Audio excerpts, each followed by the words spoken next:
This program features live coverage of an African safari and may include animal kills and carcasses. Viewer discretion is advised. The sun has popped out here in South Africa. It's going to be a glorious afternoon, and it's time for your live safari.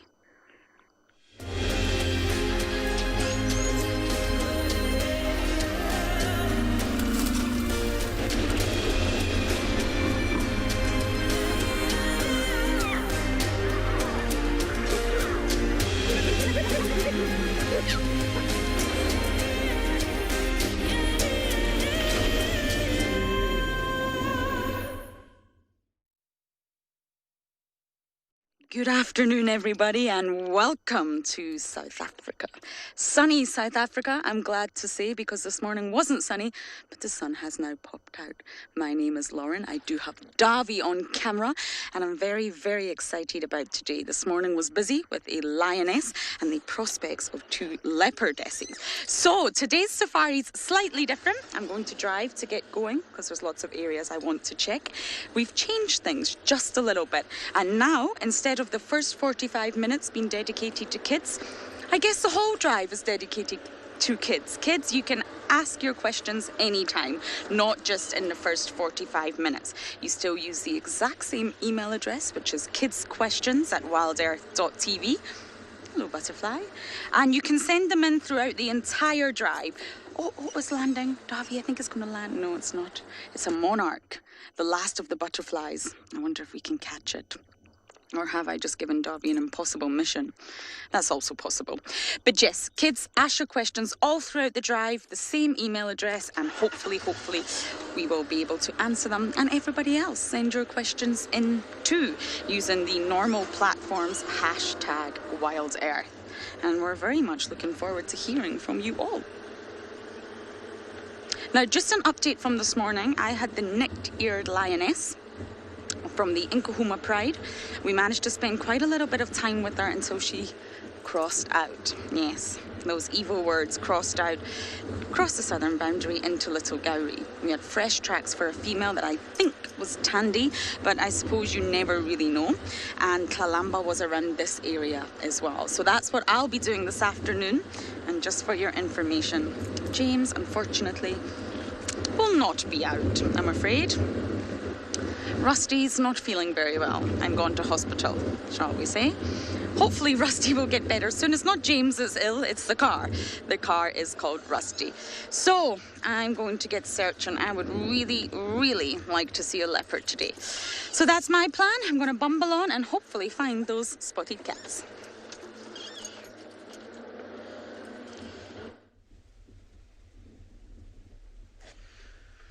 Good afternoon, everyone, and welcome to and Beyond Pinder Private Game Reserve. My name is Jared, and we've got Marcel behind the camera. I trust that you're all having a fantastic afternoon. So we've come to an area where you might have become a bit familiar with over the last little while. And this particular spot, where we have filmed at quite a few times, seems to be a very good area to find some plains game. And last time we were here, there were about 30 to 40 zebra. And once again, there's about, I think I counted 40 behind us, in front of us. There's quite a few impala around, and there was 1 or 2 warthogs. And it got me thinking, what is it about this particular area that these animals find to be so attractive, and particularly around this time? We always come past here at about 3 p.m., and there's always probably the exact same amount of animals. And I'm sure it's got to do with just 2 things. One, we've got a little bit of water down at that waterhole. As we start to go more and more into winter, that waterhole is going to dry up. I give it maybe another month or so, and I'm sure there won't be any more water there. And then I wonder if we're going to find any of these animals still here. And then 2, you'll notice that the grass is still pretty green in this area.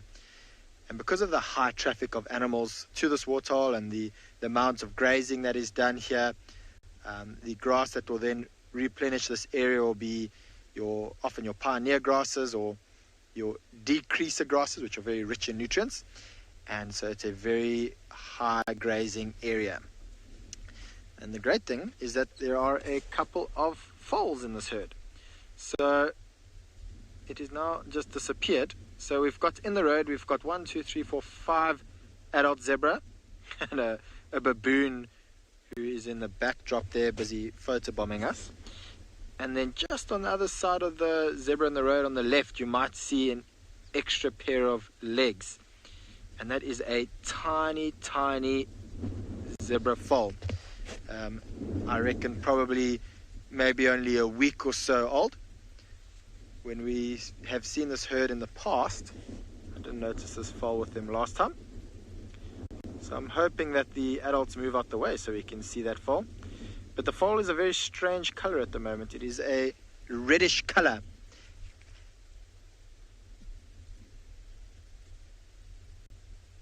Bestone, it depends where you are. So every reserve is different. In Kruger National Park, East Africa, the Mara, and here on Ambion Pinda Private Game Reserve, we might regard herd sizes to be larger, whereas in the East Africa that is regarded as a small herd. But a big herd here on Pinda, anything between 10 to 15 zebra, is quite a large herd. Like I said, there's about 40 zebra around us at the moment. That is not one herd. It is actually, let me count, 1, 2, 3, 4, 5. I reckon there's 5 different herds sprayed around us at the moment. And actually in between them, behind us, is also a very large herd of wildebeest, of about 20 wildebeest. So yeah, at least here, a large herd is around 10, 15. Up in East Africa during the migration, the herds there are thousands and thousands of zebra all following each other. But there we go, we can finally see that foal, which is great. You'll see that it is quite brown, and it isn't brown for any other reason but that it is dirty. I think that foal must have been lying in the road a little bit earlier, and it was dust bathing, which is a very typical behavior of zebra. And with the coat still being very fluffy, I think the dust just tends to stick to it a little bit better, and therefore it looks a little bit more dirty. There we go, following mom. Alright, but I think what we're going to do is we're going to continue on. We're going to head into these open areas to look for cheetah this afternoon, particularly the mother and her 2 cubs. And in those areas where she was last seen is also a great area for black and white rhino. So I hope I'm able to find at least one of those 3 species for you this afternoon.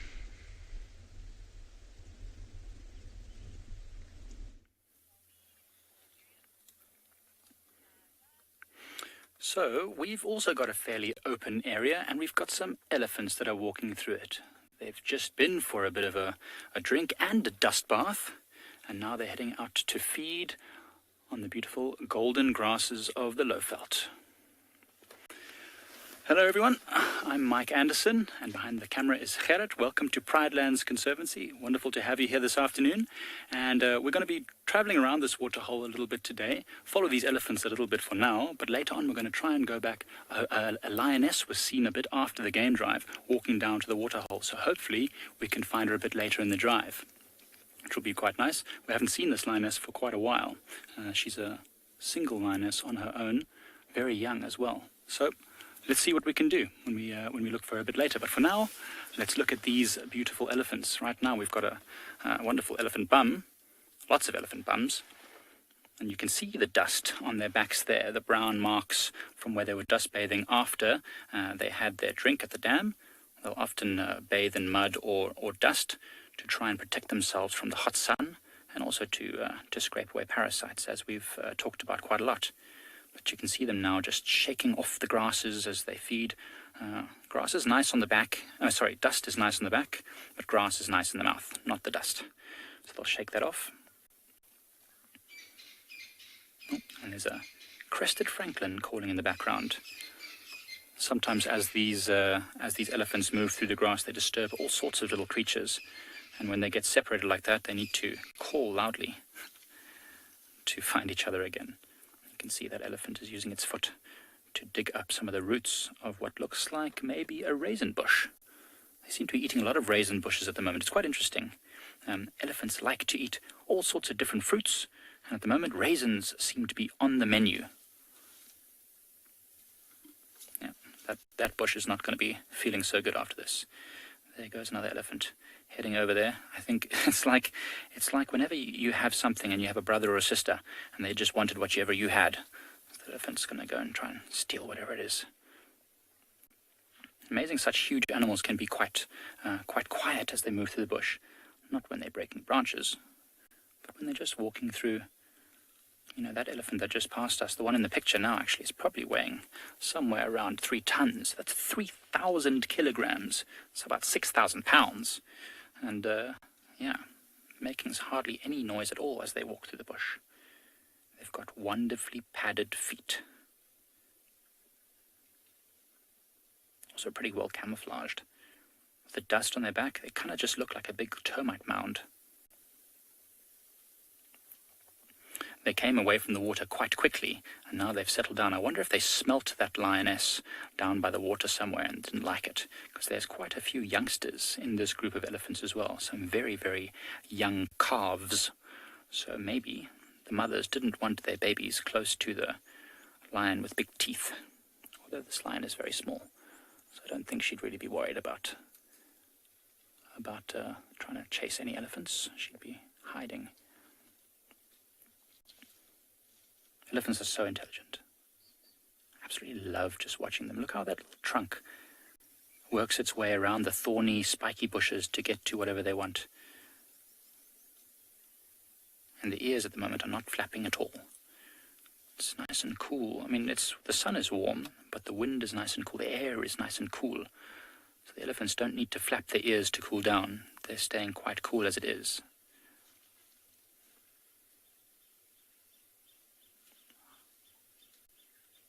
Don't know if you can hear that in the background. All sorts of birds making their normal chirpy sounds. It's really peaceful.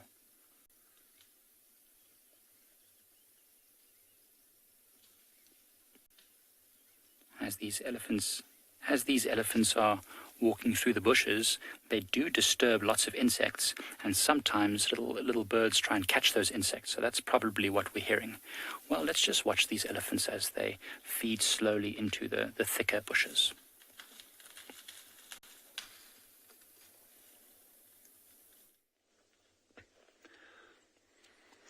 Welcome back to Tswalu Kalahari, Genre and Dylan. It's great having you with us.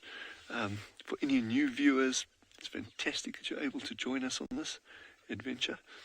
We're just looking at these two roan bulls. We're sitting in this little hide, again at the edge of the waterhole over here. We've just got some little wooden bits and pieces and some old stones piled up in front. Old stones as opposed to new stones. Here we've got some roan bulls and giraffe in the background, but we'll just have a look at these roan bulls to begin with. This is our second largest antelope that we have on Tswalu. They are massive, massive, massive. I just wish there was another species here, like a gemsbok or oryx or something, so you can actually get an idea of just how large these antelope are.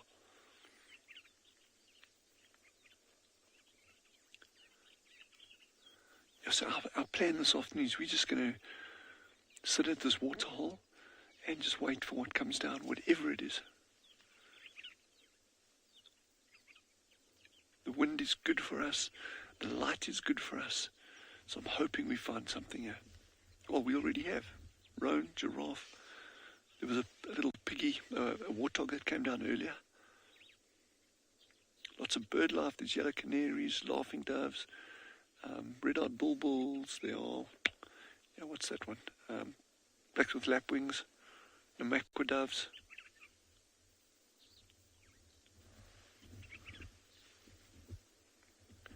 Just feel free to ask us questions, whether it's about whatever we're seeing here or other aspects of things that we've shown you over the past couple of days. Doesn't matter what it is, just chat with us, ask us questions. I love sitting in a hide, in a blind like this. It's always the best. And the longer you have a hide like this established, the more relaxed animals become, and because it's nothing unusual, it's second nature how they get there, that little structure's there, and it just becomes better and better and better.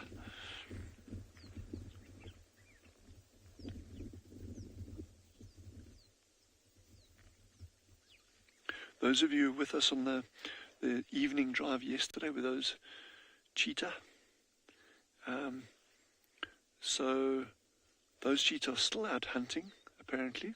Trackers located them earlier this afternoon, but unfortunately they aren't in an area that we have signal in, so it was a bit of a frustration, but I am not going to complain about the stuff we're going to see this afternoon. I've got a very, very good feeling, as I do every single day. Ooh,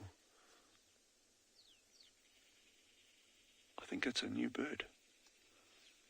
It's a horribly small thing flying in the distance there.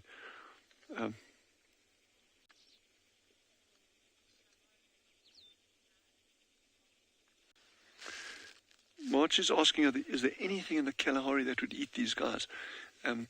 By these guys, I'm assuming you're not referring to Genre and myself, and rather to the giraffe or the roan.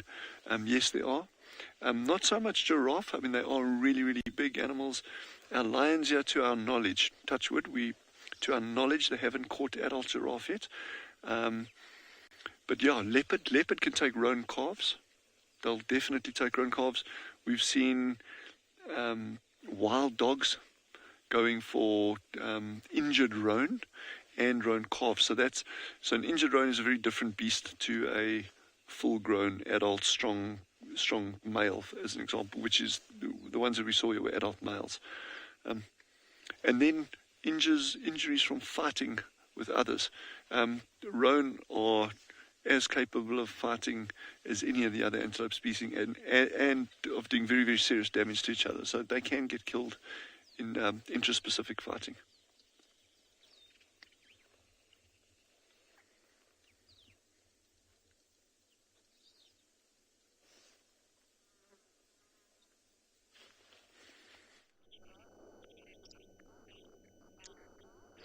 I have came across another business of mongoose. One's having a good old scratch down there. Yes, we see you all, including you perched on the top.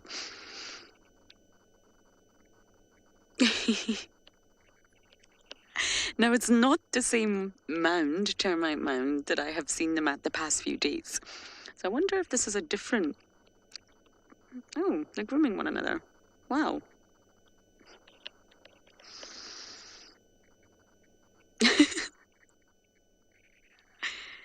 That's a very interesting way to sit, to reach out those tricky angles.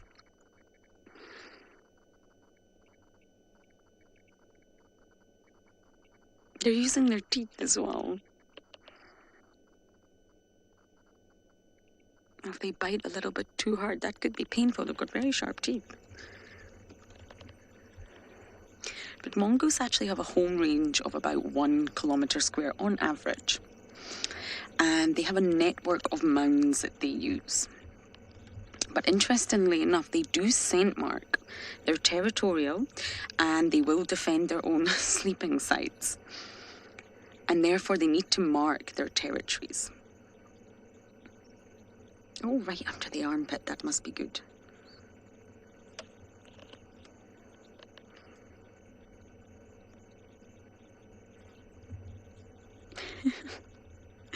It's very sweet, but aloe grooming is really, really important for these mongoose. Yes, we are watching you. You are on camera.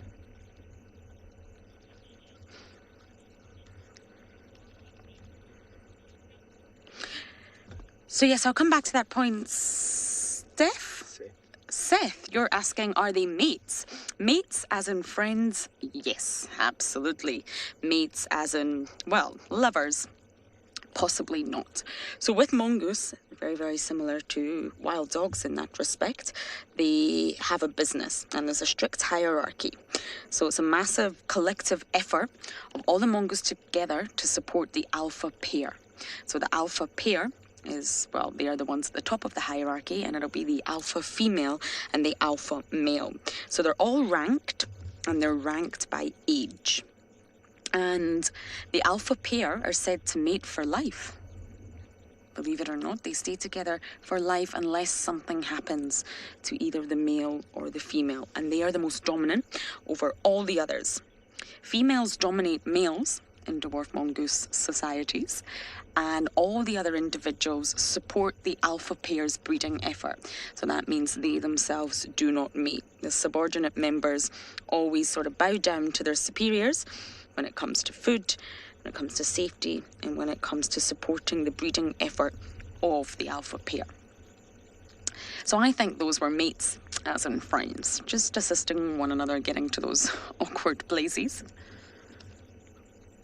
But before I got carried away with that scene, I was trying to say that they have a network of termite mounds within their territory, and they must scent mark them. And they do this using both cheek and anal glands to scent mark their mounds. But they need to continually rotate to keep the scent mark fresh. So believe it or not, they're said to move from one sleeping site to the next, which means they don't sleep in the same home each night. They move. Once that sun starts to set, they'll jump into a different termite mound each night, cover the entire extent of their home range, and this can take anywhere between 3 to 4 weeks. So after about a month, they'll be back at sleeping site number 1 again, if that makes sense. So they've got so many different homes that they just jump to. But they must mark them using those specialized glands. Just like any other territorial animal, if they don't mark their territory, then they can lose it.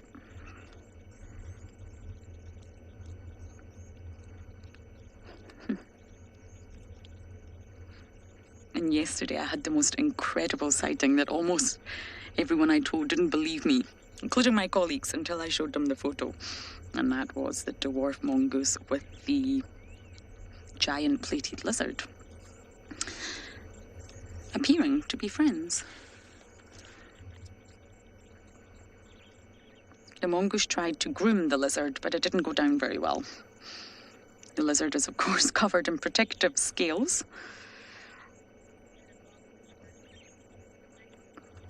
Michael, you're asking how fast can the mongoose run? I'm actually not sure. I really don't know the speed of, well, a mongoose, but it's quite fast.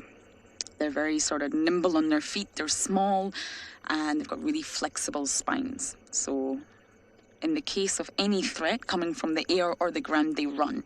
And they can run really, really fast. But I'm sorry, I don't have a speed for you.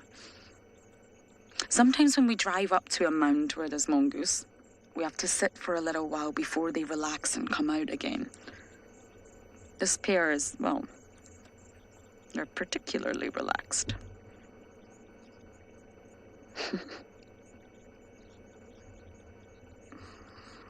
They're sunning themselves, getting some vitamin D.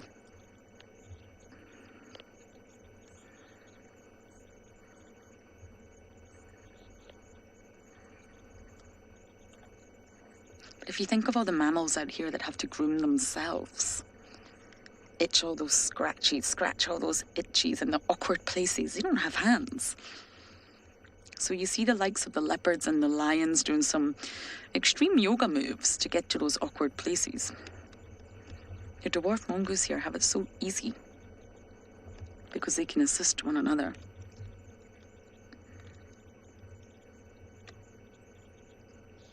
It's not always easy to pick out the alpha pair.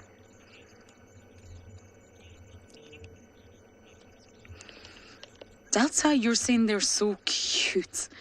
They really are. They're the sweetest. But looks can be deceiving. They are, of course, ferocious predators. Very ferocious.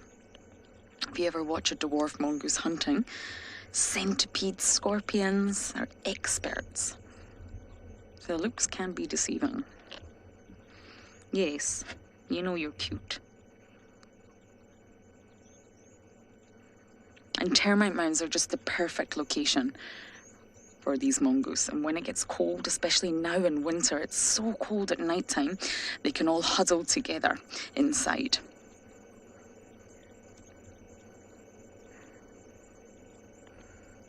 Dwarf mongoose are the most common ones we see out here.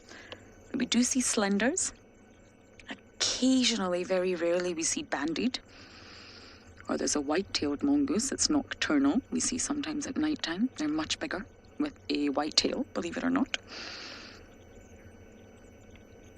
Mares. There's lots of different mongoose species.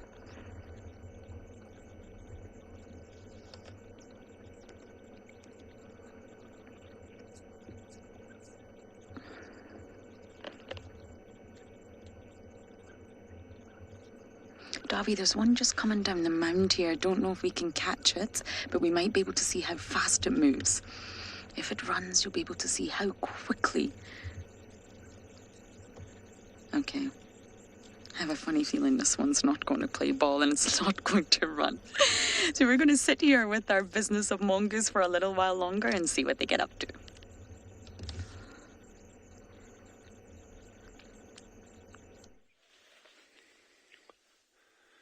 So we're just watching this beautiful speckled pigeon. It used to be called a rock pigeon. That's just come down to drink. He's quite nervous, but not because of us. He's completely oblivious to us. But the presence of potential birds of prey in the area. So typically what they do, they fly around, they'll circle, and then come down and settle to drink. We've actually seen a gabar goshawk.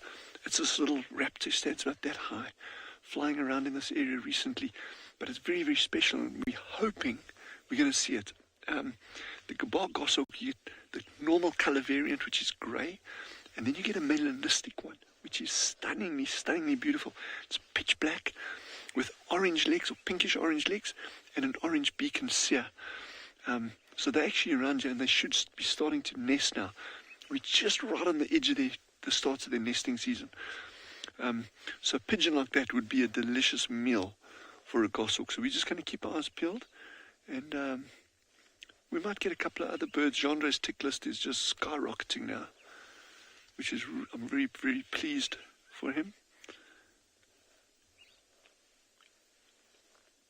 It's some giraffe. Now that giraffe is actually watching something way out to the right. We can't see. We've got dense vegetation on the other side of the dam, but it keeps looking towards the south every now and again. So maybe there's something on the inbound here.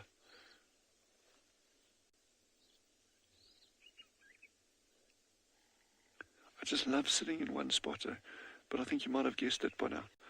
Sometimes you see great stuff, and other times you don't, but that's every single bit of it is part of it. And there's always something to look at. Doesn't matter how small it is or big. Yep, the giraffe's looking there again. So there's something coming in. Okay.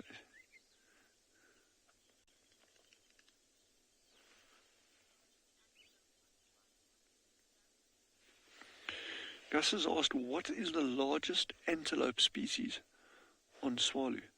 The largest one we've got is eland.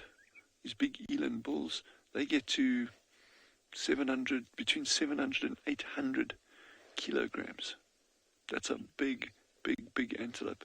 These roan bulls, just over 300 kilograms. So, I mean, even with those, there's a big size difference. And then the smallest, we got steenbok, which are tiny. They're just a couple of kilograms.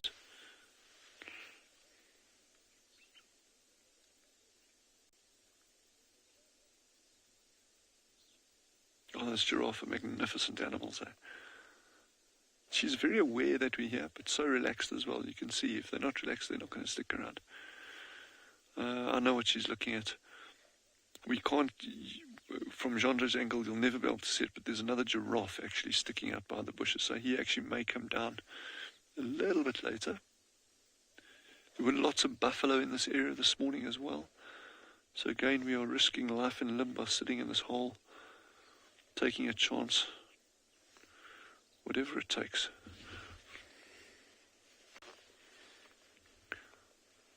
There's the giraffe sticking his head out now. Just watch this. We're just going to pan across very slowly. It's a beautiful sighting. Just give it a moment or two. See, there's no rush, but just look at that setting when we get around it. Wait for it. Look at him there. There you go. So he's just having a good squiz at us. Yeah, now he's watching the other giraffe. It was watching him earlier. The eyesight is phenomenal.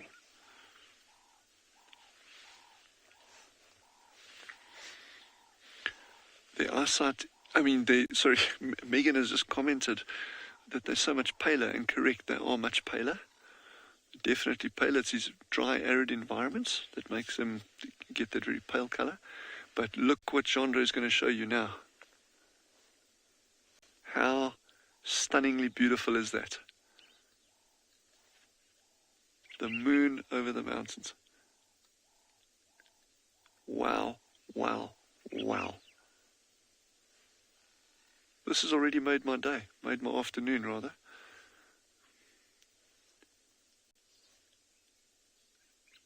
And as you're watching it, you can see it increasing, that gap between the mountain and the moon, they're increasing. Well, obviously.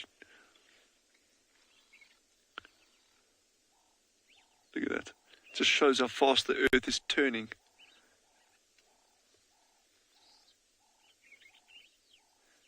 And those of you who've got a pair of binoculars at home, even a very, very basic pair, it's wonderful viewing the moon through binoculars. It's really very, very easy.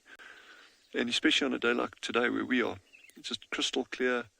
You don't have that very, very bright, if you're looking at it at night, very, very bright. This is super gentle on the eyes.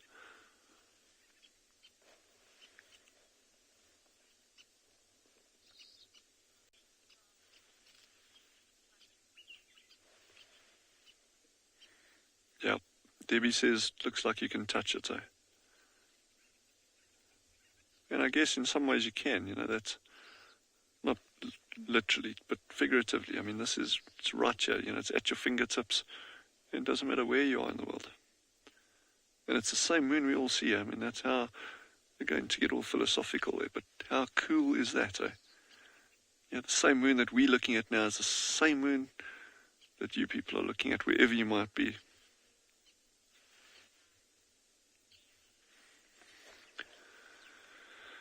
Mary says it's a moonrise, but this one, it's not a bad moon rising. Couldn't resist it. But it is very, very beautiful. I see a bad moon rising. We're going to go slightly back towards the giraffe now. I'm just going to sit here and absorb this beauty.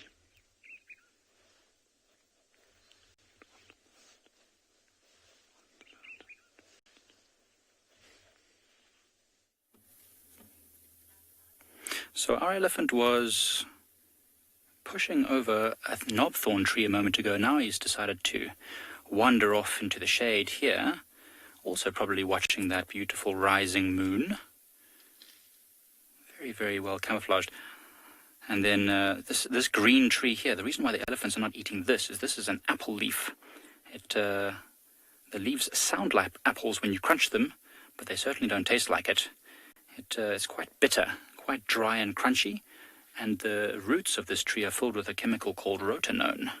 So that means that it's not very tasty for the elephants. In fact, I hardly ever see the elephants eating this particular tree, hence why it is still standing when all the rest are absolutely destroyed.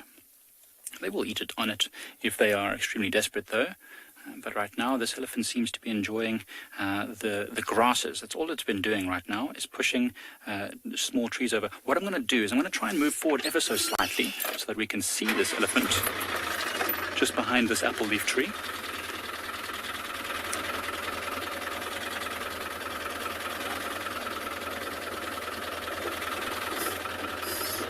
Oh, wonderful.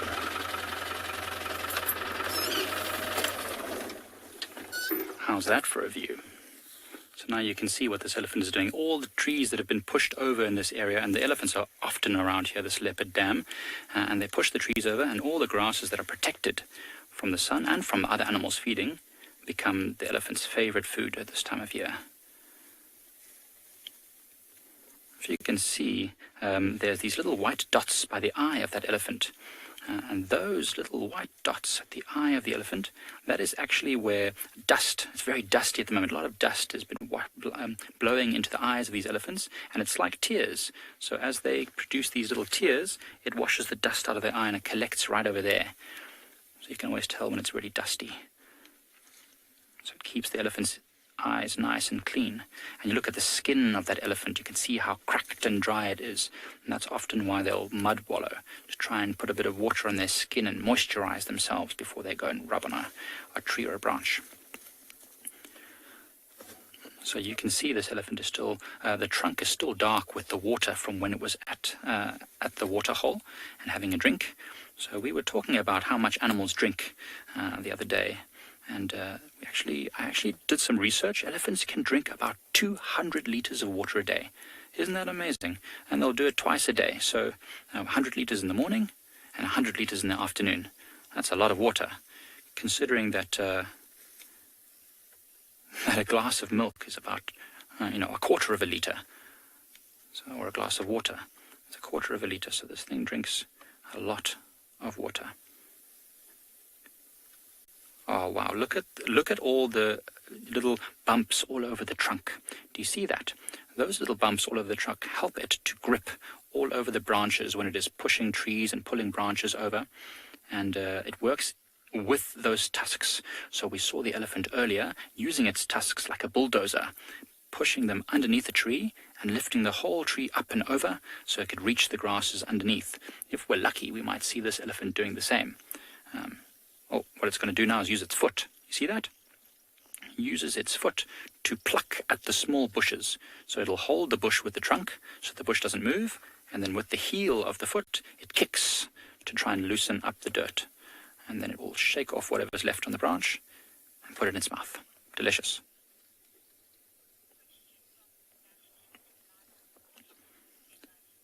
So Sebastian and Lana are asking, are these animals afraid of humans or scared by humans?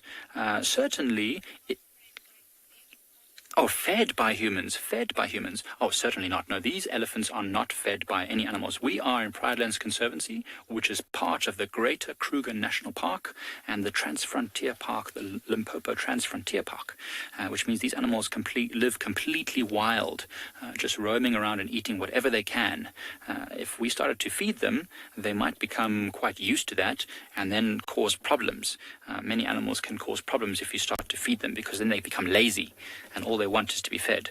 I know when I was living at home, I would go into the fridge 1,000 times and I'd never find anything to eat. But if I just asked my mother, she would make me something delicious. So then I got super lazy, and now I don't know how to cook for myself, which is a bit of a disaster. So don't do that. Be like these elephants. Find your own food.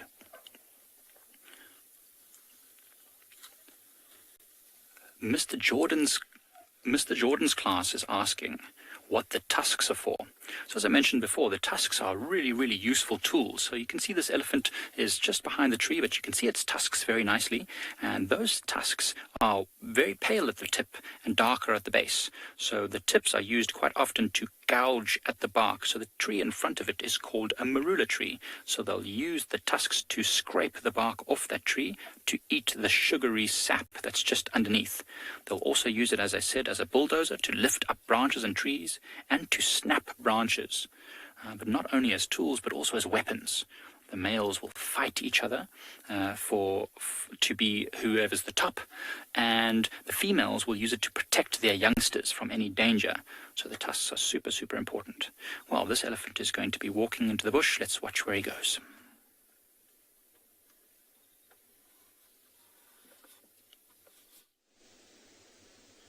Okay, good afternoon, everybody. Welcome to the sunset safari here at and Beyond Ngala. As you can see, we managed to find some beautiful kudu. So there's the one there, there's a few more on the left-hand side.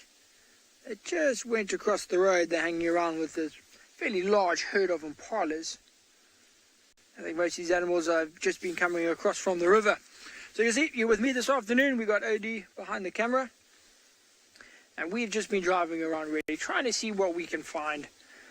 We went past the lions right at the beginning. They're still sleeping there, relaxing, doing nothing. So we thought we would drive out here. We've been into some open areas. OD and I are hoping to find a cheetah, but as of yet we have failed. But we've seen some cool stuff like impalas like this, the kudus. You know, starting to appreciate the small things that I'm not going to see for the next little bit. So awesome to see, and it's also really cool to see like so many, well, these two different species hanging around together. You know, you often see, especially these sorts of plains games, you know, the ones that live out on the plains, something like the kudu, the wildebeest, the zebra, the giraffe, the impalas, the warthogs, all together. And this is exactly one of those things, you know, safety in numbers, everyone's together, everyone protects each other. But I think they're just going to feed here for most of the afternoon.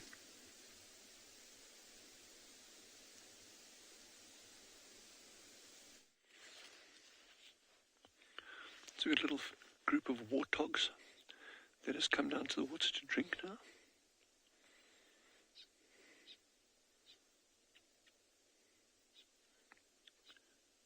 Again, alert, but not worried. And any animals normally coming down to a waterhole will be alert. And where our colleagues are, we don't have crocodiles here, but where our colleagues are working, a lot of those water bodies do have crocodiles. And you just can imagine how tense you need to be to evade a crocodile attack. So, you know, our animals here are spared that. And they'll often just wade right into the water to start drinking, in fact.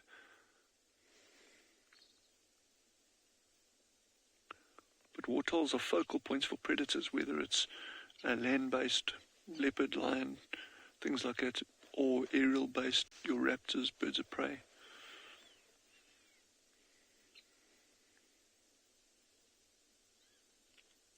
It'd be nice if one of those warthogs starts wallowing now. I don't think he will because the temperatures are cool, but you never know.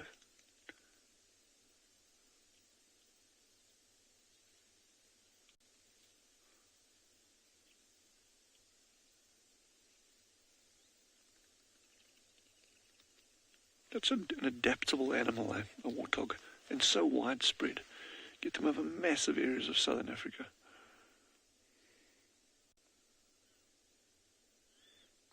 Our trackers always laugh. They say they've got a shovel on the end of their nose because the end of their nose is so hard and so tough.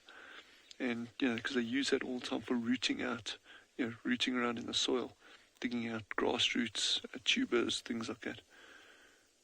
That's a big boar. The one right at the back is a male.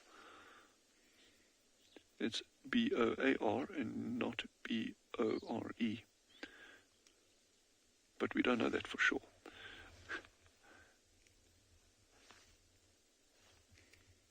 This big female giraffe is being nice and inquisitive now. She was staring at those warthogs earlier.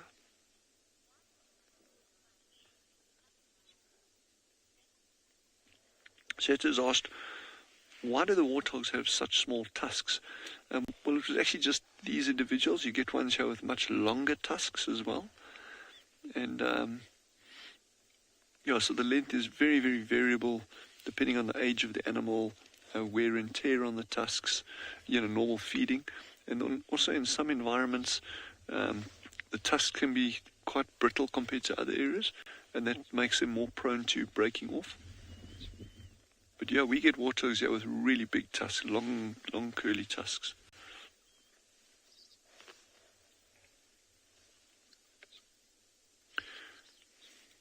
That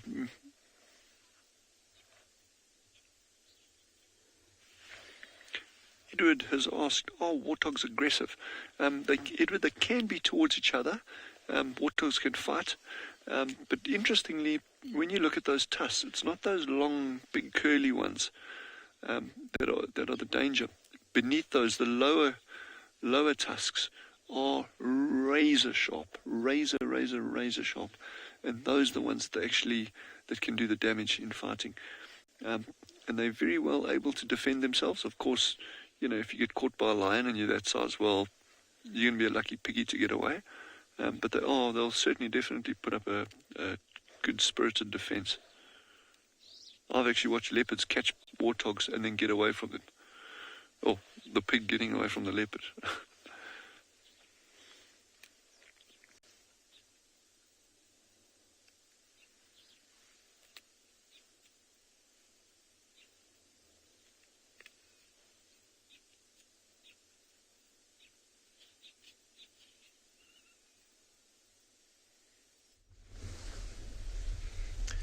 So it seems like there's giraffe all over the place today. And just a quick one when looking at these giraffes. So let's have a look at that giraffe on the far right. So by now, most of you would have heard us talking about how to tell the difference between the males and females. Now you'll notice that this particular giraffe has a tuft of hair on top of his horns, and therefore you would think immediately that it is a female, because that's generally how you tell the difference between a male and female, is by looking at the top of the horns to see if they are bald or not. But in fact that is actually a young male, and so you've got to be very careful when looking at the horns to just try and assume that it's a male or female based by whether there's hair on top of the horns or not. And the reason why he still has his hair on top of his horns is because that's how they're born. They're born with the hair right on the top, and with time and with age and with a bit of fighting and necking, he'll start to lose that hair.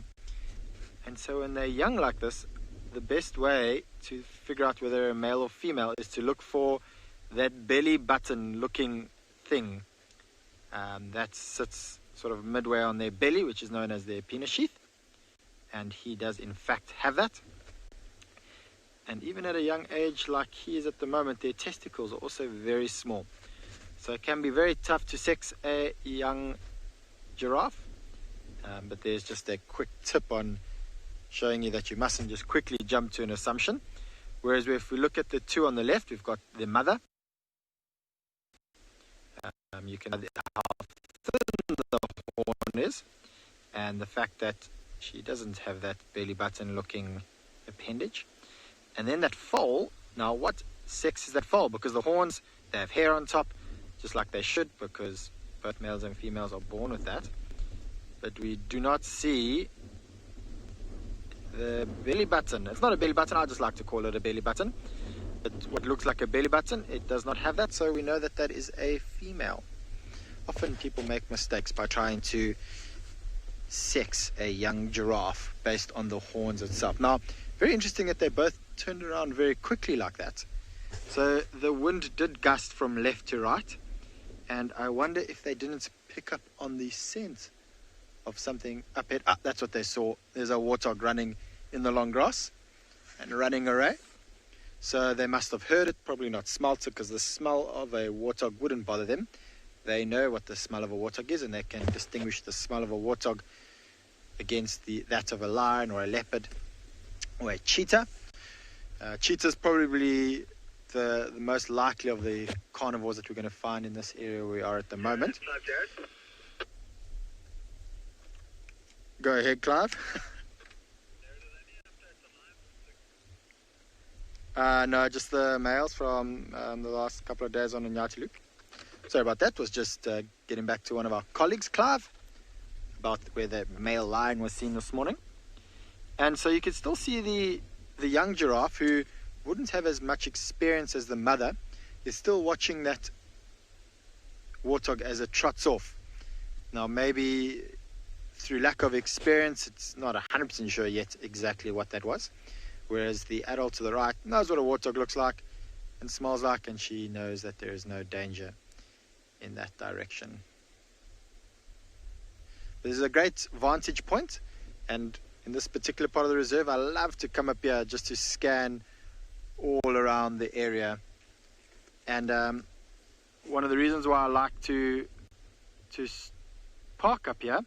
Oh, look at all those oxpeckers which just landed on the giraffe's back. Whoa, that was a lot. 1, 2, 3, 4, 5, 6, 7, 8, 9. Yep, there comes number 10, number 11, and I'm probably not even counting all of them. So that particular giraffe is a taxi for oxpeckers at the moment. Wow. So it took off from the young male to the right, which is presumably her old calf, or sorry, her old foal. Calf's right, sorry. I'm getting a little bit mixed up now. Her old foal. And I'm sure that young male will soon join up with some other younger males, or leave his mom and go find another group. And now she is getting a proper cleaning from all those oxpeckers.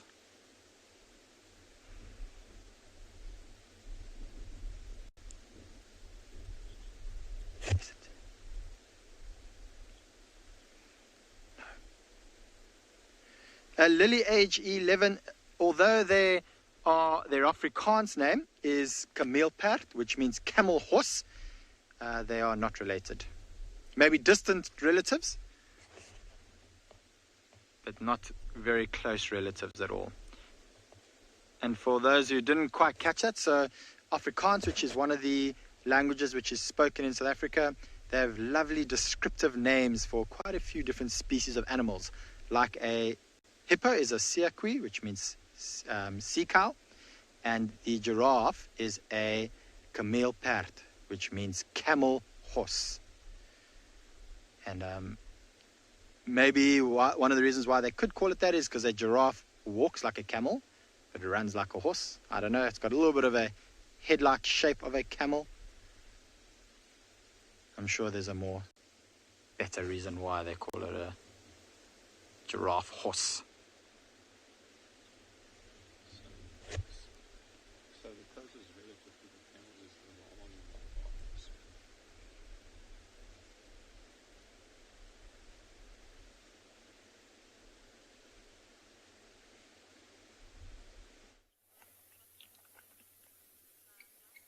So those giraffes trotted away into the distance. We've got an animal that won't be doing much trotting at all. These are terrapins, very, very closely related to tortoises that most of you might know, or turtles that are in the sea. These are terrapins. They are freshwater tortoises, if you will, water tortoises. I've heard them referred to before. Taylor's called them that before. They're not tortoises, though. Terrapins are a little bit different. Where tortoises are herbivores, these terrapins are mostly carnivores.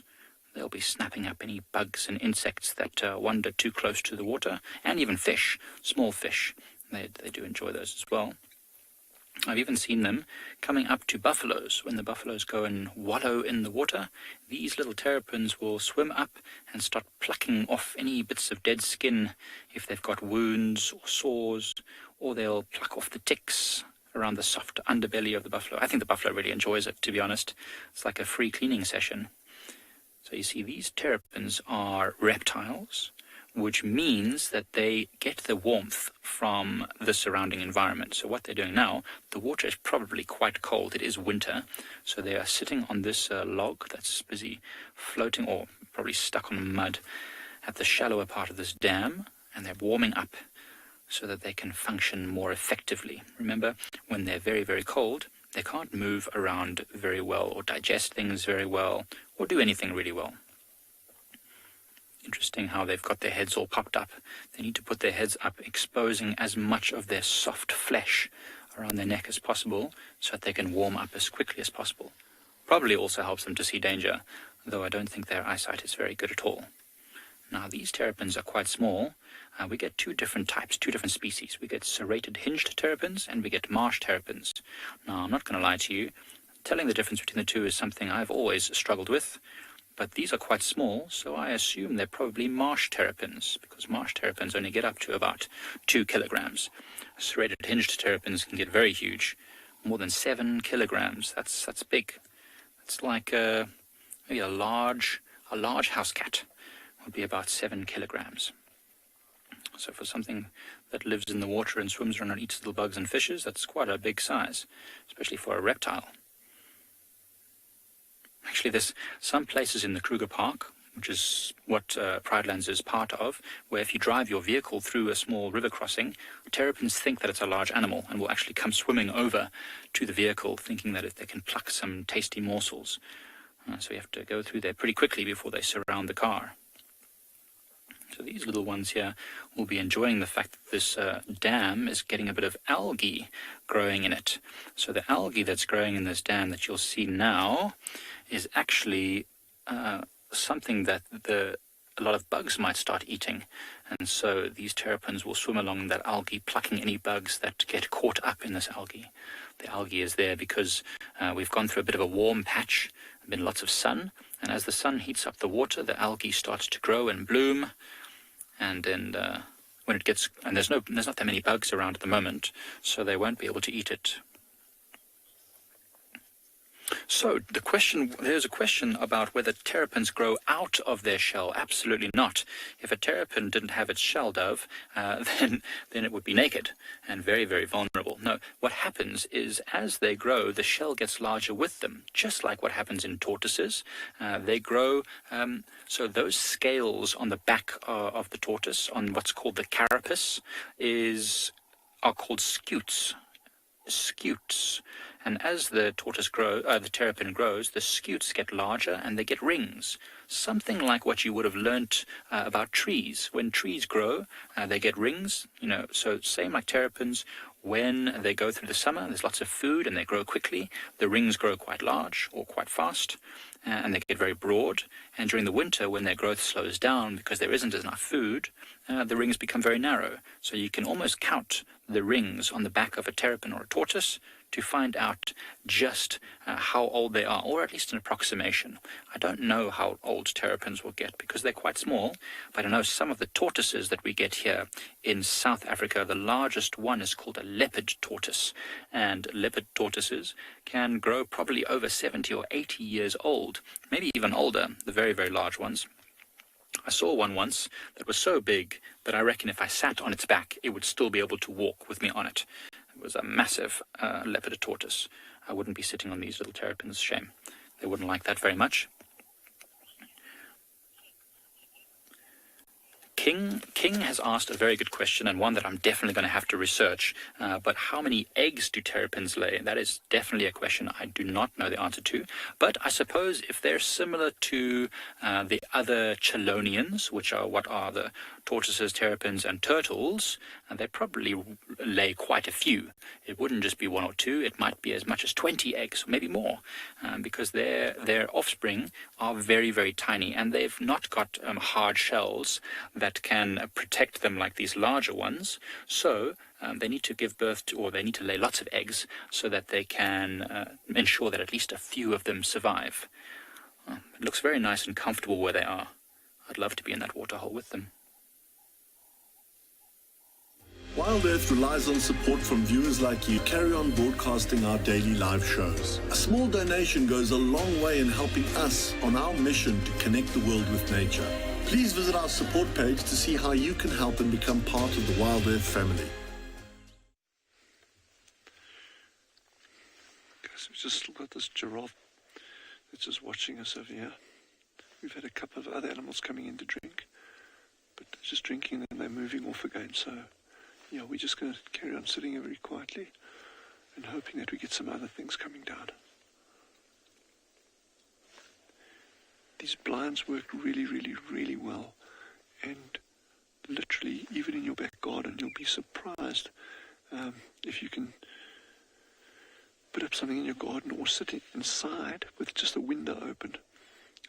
It's just remarkable when animals don't see like a full human form, how relaxed they actually become.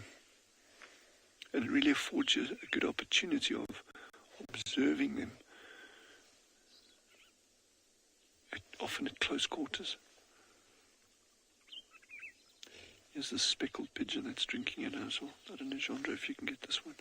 This is a very, very, very pretty bird. It's quite a common bird. You find it over huge areas of Africa. But look at those colours. That maroon, pinky purple on it, the white spots, sear around the red around the eyes. Beautiful, beautiful birds.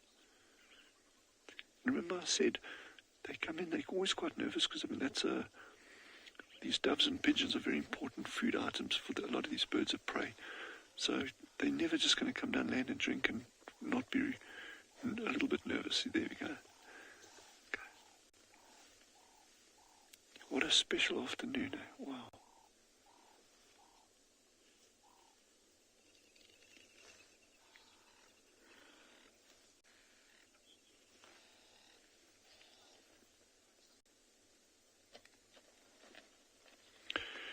Gus, I think I'm getting the name right there, has asked, do giraffes stay in one place for a long time?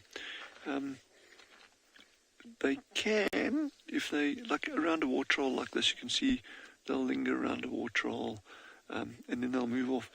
But if you look at the areas that they cover, the home ranges, they don't defend territories, but those home ranges can be very, very, very small, literally a couple of square kilometers to 500-600 square kilometers, so massive areas that they can cover. But and also the speed that they move at is very, very deceptive. They're very stately, very graceful animals that appear to walk very slowly and feed along at a relaxed pace. But you can get this this group of giraffe here today, and by tomorrow morning they could be 5, 6, 7 kilometers away.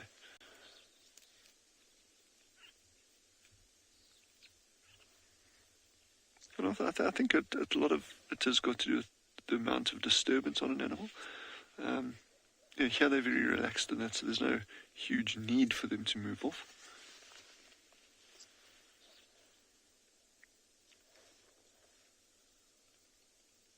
There's a little springbuck coming down straight behind it to drink now as well.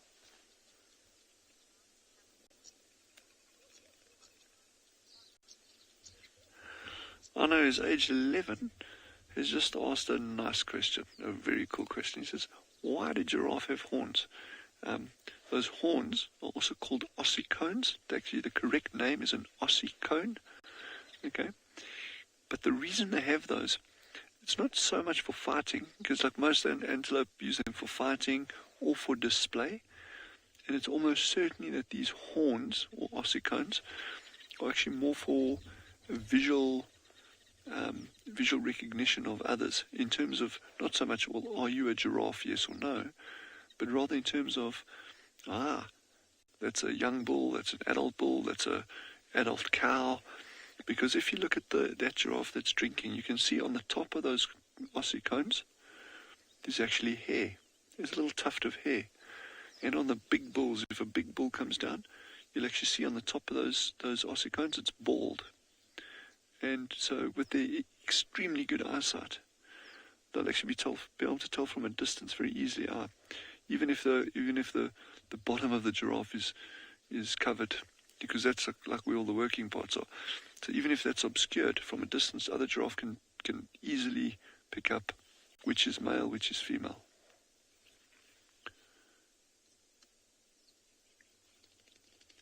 Yes, I love the way they... Okay, we've got something else coming in from another side. I don't know what this is. Got a big animal. Ooh, my la la la. Ooh la la. Got a herd of buffalo coming in to drink. Oh my goodness. A whole herd of buffalo has just arrived. Well, a whole herd.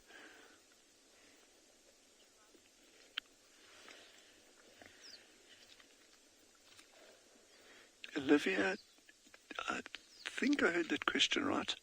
Do giraffe make friends with other animals? I don't know if they make friends, but they certainly tolerate other animals. Oh, this is fantastic. Look at this. This one closest us. I'm just going to talk very softly here. That closest one is about 20 meters, maybe 18 meters away from us. Very, very, very close. And we are sitting outside. The vehicle is far away. We've just got a couple of little branches between us and those buffalo now. This is so exciting. Wowzers.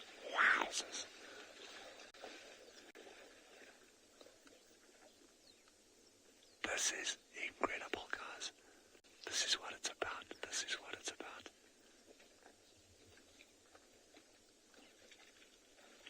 And the beauty of this. Yeah, Debbie says now it's a party. Yeah, absolutely.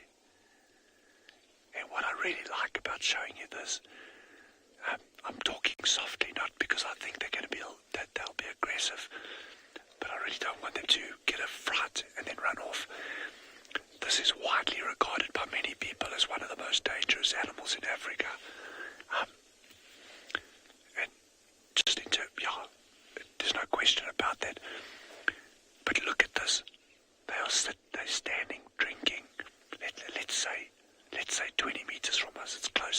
this front one is like 18 meters or so.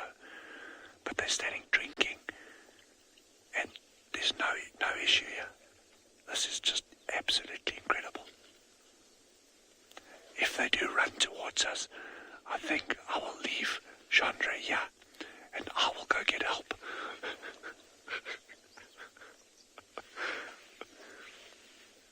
Yes, this is amazing, man. With the giraffe coming in behind them like that. This is just absolutely, this is heaven. And look at their backs. Look at all the leaves from the acacias. As the acacias are drying, the leaves are falling on the buffalo backs.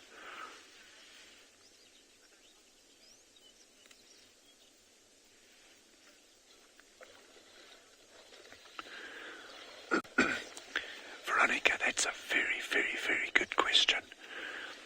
Veronica's asked, are there any rules about the guides wearing aftershave or deodorant so the animals can't smell them? I think Chandra is wearing Isimiyaki at the moment. Or maybe is that Chanel number 5? I'm not sure what you're wearing.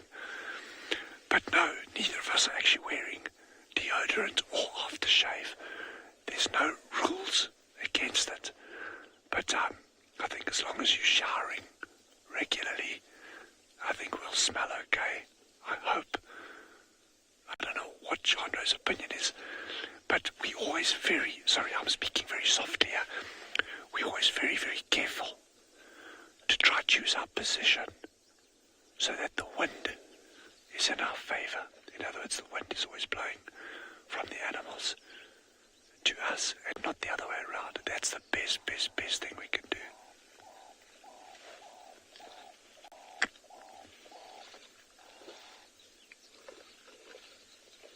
Just look at the scars on that one. This is just an amazing sighting. This is an incredibly good sighting. And this is the thing, you never know when you're going to encounter something like this on foot in Africa.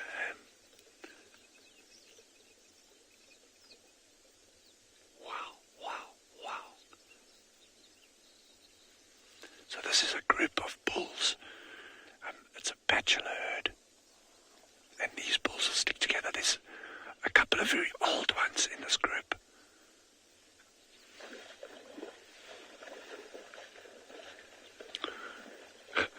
Rocky's asked the question that I don't like answering. Rocky has asked, do we have an escape plan? No, we don't have an escape plan.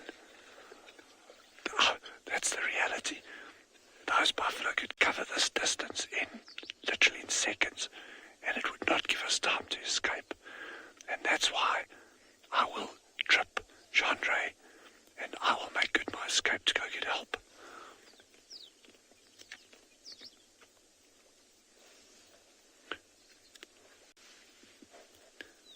Well, I'm just so pleased.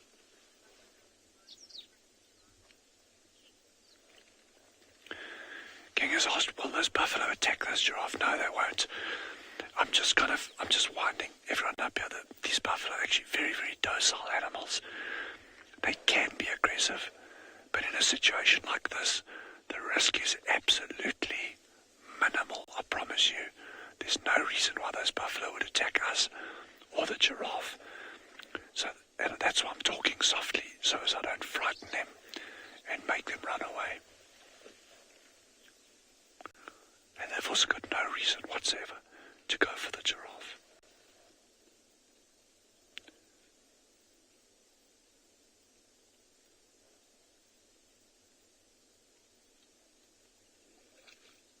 Wow.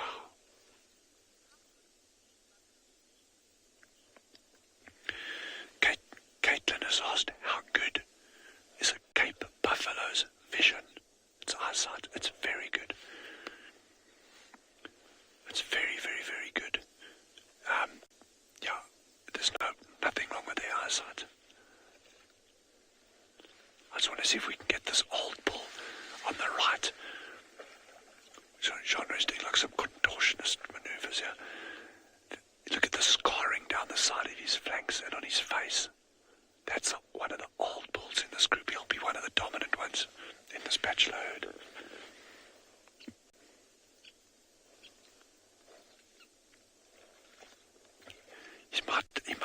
these horns in the mud. Oh, this is just such a beautiful sighting. And exhilarating. It's an exhilarating sighting.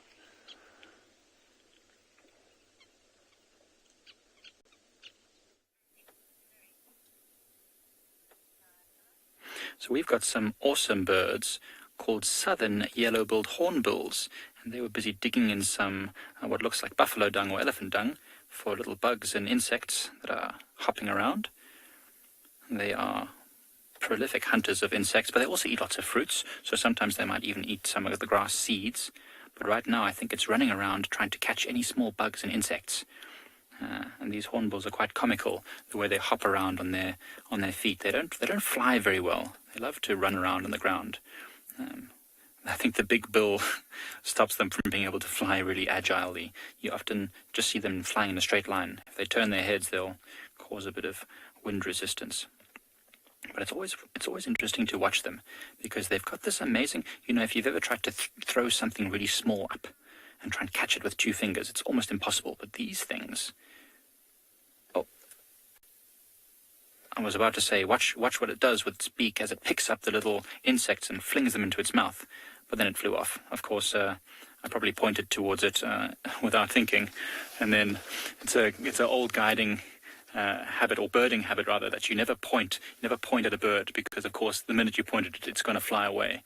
So anyway, it did fly away. But hornbills are my favorite. I think I mentioned the other day, if you were watching, that it's one of my mother's favorite birds. So it's always really cool to watch them, because I think how my mother would really like to watch them as well. Always so fun to watch. So what we're going to be doing is we're going to head out a bit further into the bush here and see what else is walking along this lovely green drainage line.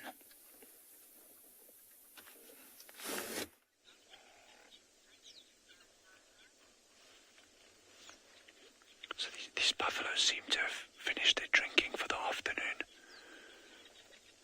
And they're probably going to start moving off into the bush. I was actually hoping one of them would start rolling a bit. But I think the temperatures are cooling down nicely now, so they're probably not going to need to do that. But you never know. These little birds that are flitting around on the water's edge. Okay, there's something else. Oh, look what's coming in now. Watch this, guys, watch this. Oh, my word. Just be patient. Sorry, Chandra, this is very tough to get Chandra to get this right, because it's just because of the angle. Oh, look at this. It's a big, old sable bull. It's a very, very old sable bull. Ancient sable bull that's just coming to drink. Look at this. Broken horn.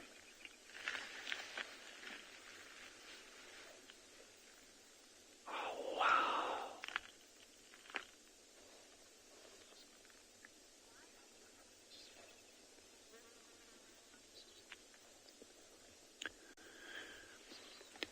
Mary, that's a great question.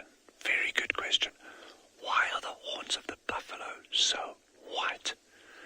Now, all animals' horns, doesn't matter what it is made of keratin, the same stuff as your fingernails, but they've actually got oil inside them.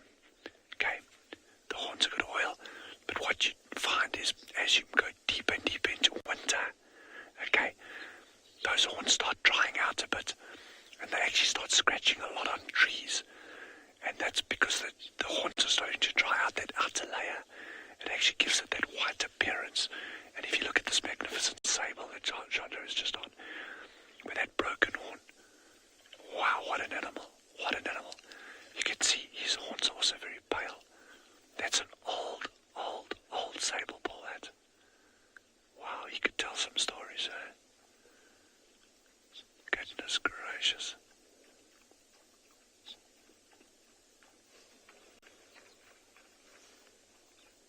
Goodness, what an afternoon, eh? What an afternoon.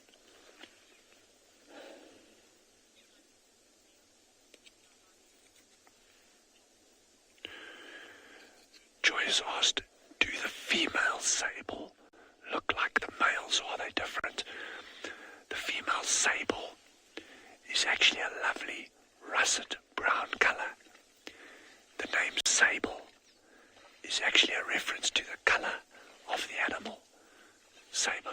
lovely rich red colour, real rich red brown colour, which is the colour of the females.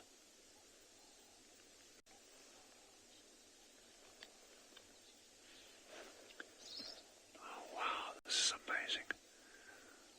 These buffalo are just chilling here still. Oh wow, this is just such a beautiful, beautiful afternoon. And this is sitting in one spot, in a little hole in the ground, with some sticks in front of us.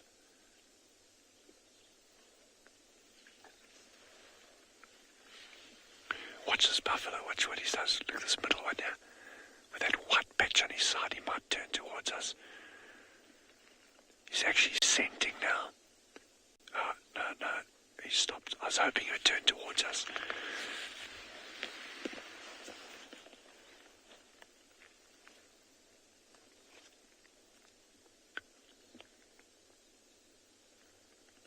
Oh, this is just magic. There's that little lapwing in front of him. The buffalo's watching it. That's cute. Yes, that is adorable. So that's a blacksmith lapwing.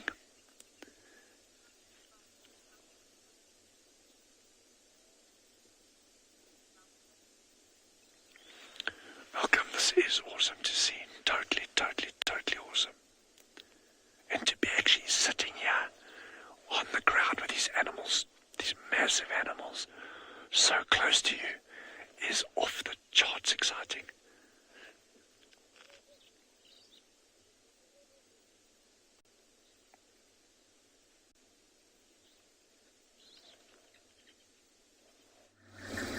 Okay, so we are trying to track down a leopard. So I think it's actually, so further back we had tracks of what looked to be a male leopard. Tracks were fairly large, maybe the Makoti male.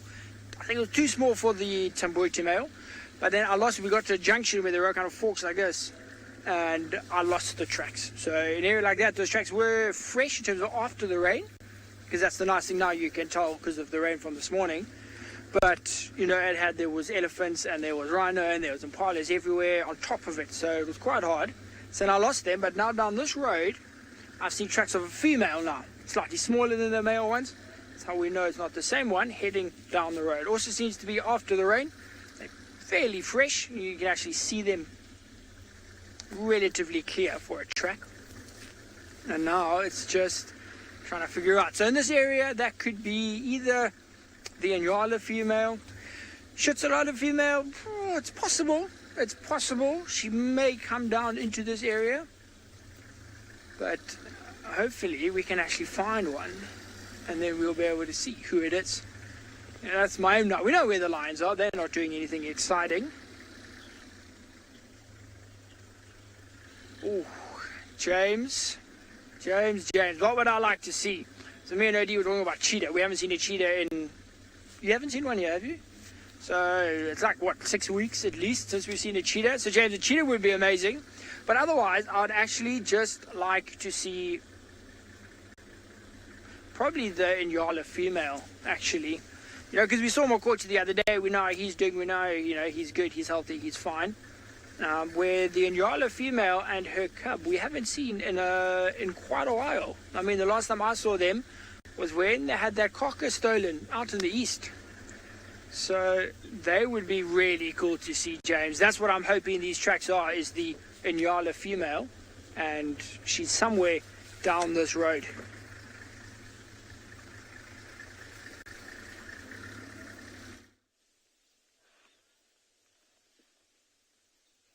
Just looking at that massive size of that giraffe bull. And again, he's just staring at us. He had a quick drink just now already as well. The buffalo are ambling off slowly in the distance. This is the way to spend an afternoon.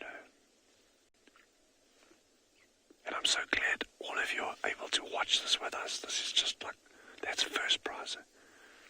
We've got these two buffalo bulls are kind of sparring with each other. We're going to just see if we can actually see that nicely. Now that one's just moved off.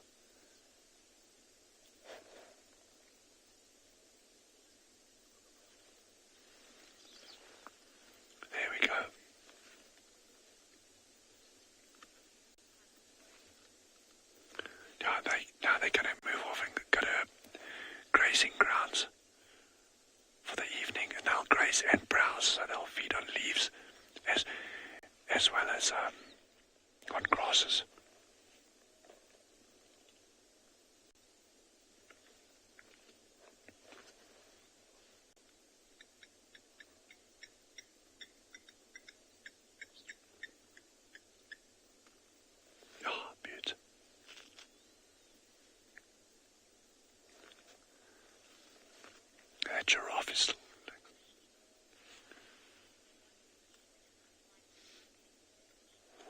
Oh, Fish Eagle has just asked how many species have we seen in this one sighting. I'm going to take a flyer. I'm saying probably 20 species. But I'm going to start counting them now. And I will tell you on our next, when you're with us again, in the next couple of minutes, I'll give you a rough idea of what we've seen here quickly. So it's always very challenging when you got birds flitting in and out like this to actually get the camera onto them. So some things are just like in very, very briefly and they're out again.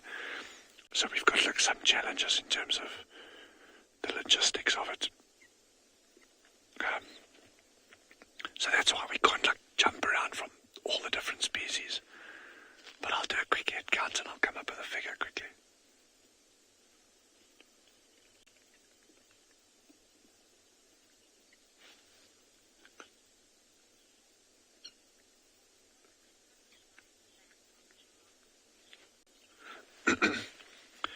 James has asked, what is the average lifespan of a giraffe? In our area, these animals are comfortably getting to 15, 16, 17 years old.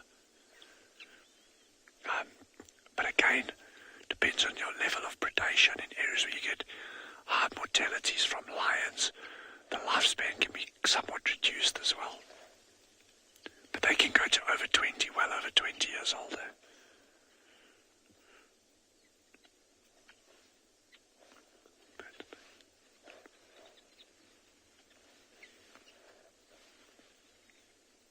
Yes, what a beautiful setting.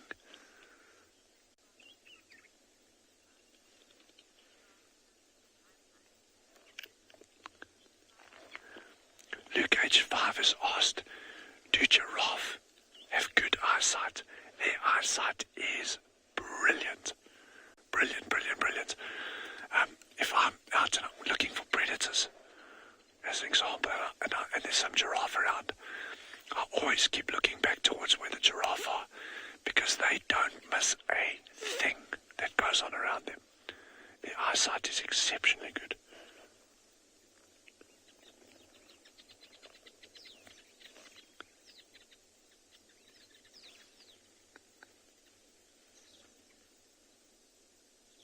He's going to drink now. He's going to drink shortly.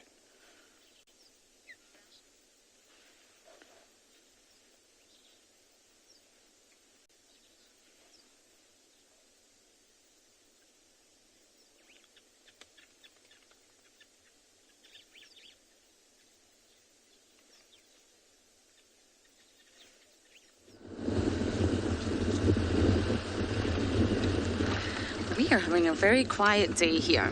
We've looked around for Miss Tandy, but can't seem to see any sign of her moving out from that block. We bashed through for a bit, but no luck. So I think we're gonna check some water holes and then see what we see. There's lots of tracks for elephants. It would be nice to bump into a herd of elephants. I haven't actually seen or heard them yet, but they've definitely been around. You can see the mess they leave behind.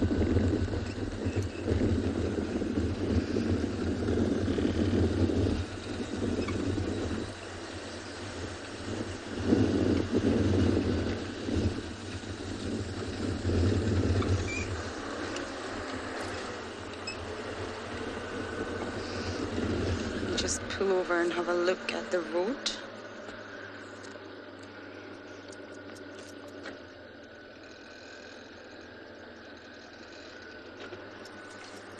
The west is very quiet these days. It tends to be quieter in winter because there's not many water points.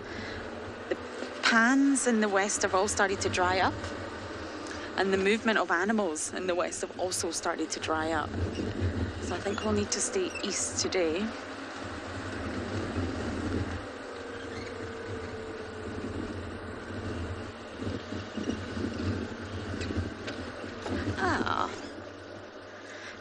We have a little squirrel sitting on it. Oh, look, look, look. That was a live hunt right in front of me. We just missed that. A dragonfly caught a fly. Okay, let's see if we can get the squirrel.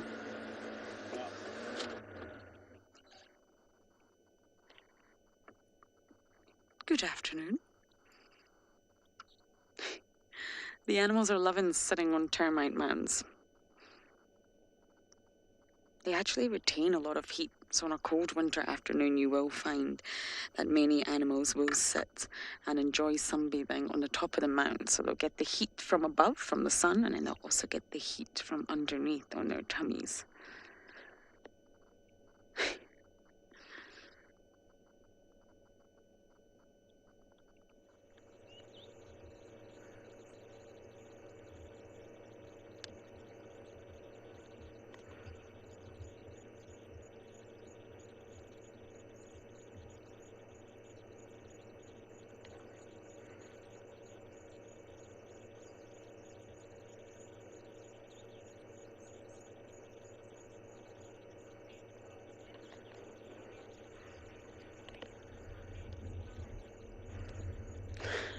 Linda, you're saying the squirrel is saying, hey, this is my best side. It is posing, isn't it? Sometimes squirrels run faster than lightning away, but this one, you're right. Right side is the best side. I think it's real. Pretty sure it's not an ornament. Are you real, Mr. Squirrel?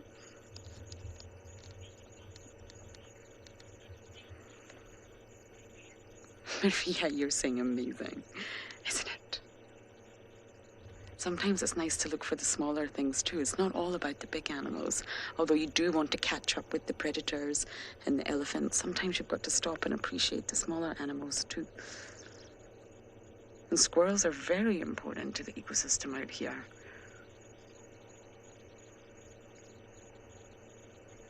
You can also pay attention to squirrels' vocalizations. They will alarm for predators, but not all vocalizations mean that.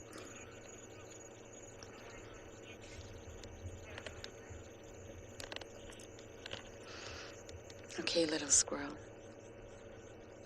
We're gonna leave you be. I can see you breathing.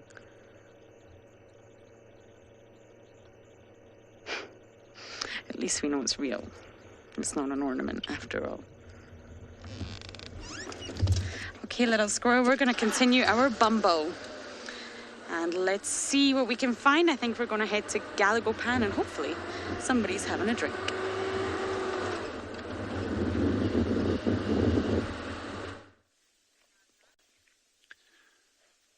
What a beautiful setting for these warthogs. Like perfectly matched piggies. In that lovely light with the ripples, the reflection of the water on their flanks. They've just got down to the water to start drinking.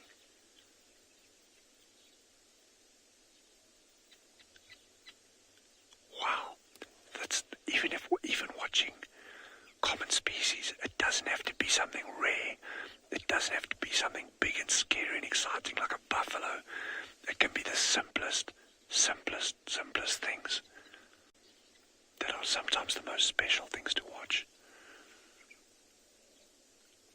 Wow. Those little lapwings, so those lapwings are going for insects along the water's edge. So any animal that comes in drinks can actually disturb little things, which puts them up into the area where these lapwings can actually catch them.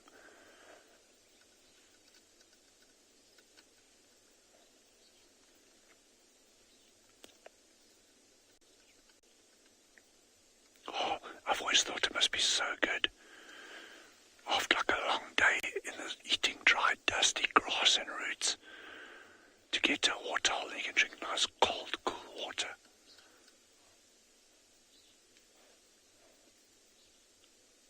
Wow, that lapwing is right there, right at that pig's nose.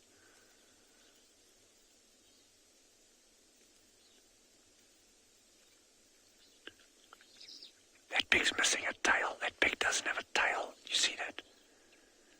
It's had its tail chomped off by something. Wow, there's a story in there, I'm sure.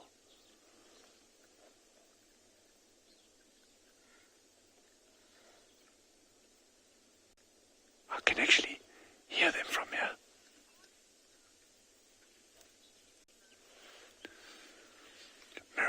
was asked, are these wild pigs? Yes, they are, Maria. These are wild pigs. They're very, very common in these areas. In fact, in many areas across southern Africa, they're super common. And they're a very, very important part of a predator, for predators in many places as well. On Tswalu, things like lions, wild dogs, leopards, we'll eat them. We've actually seen a honey badger go down a burrow and catch a baby piglet. A piglet is a baby, but catch a piglet, run out with it, and then the mother warthog came along and chased that badger, and the badger dropped the baby, and it got away. How incredible is that? You know, the chance of seeing something like it is so small.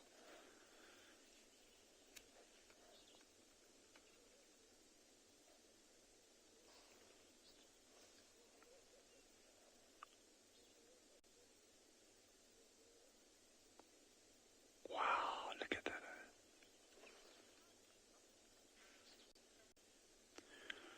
Fafia's asked how deep are the warthog burrows. Their burrows can go down to about 1.5 meters, but not much deeper than that. And that's the temperature inside the burrows then is nice. It's a very comfortable, stable temperature right through summer and winter. Burrows are extremely important for animals out in these environments, whether it's aardvark or pangolins or spring hares or batted foxes or cape foxes, aardwolf. There's just so many things that use burrows. And you get all different size burrows. Some tiny, like the meerkat burrows. Some really big, like porcupine burrows.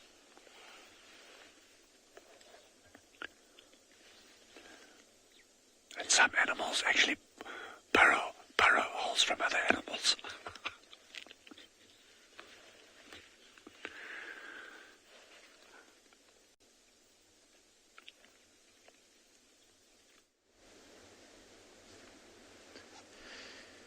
So what this big grey moving figure through this long grass is a white rhino. So it looks like there's a mother in the front and its calf in the back, which is a very typical walking position of white rhino, which is pretty much the opposite to black rhinos, although it's a bit of a rule of thumb. It's not always the case.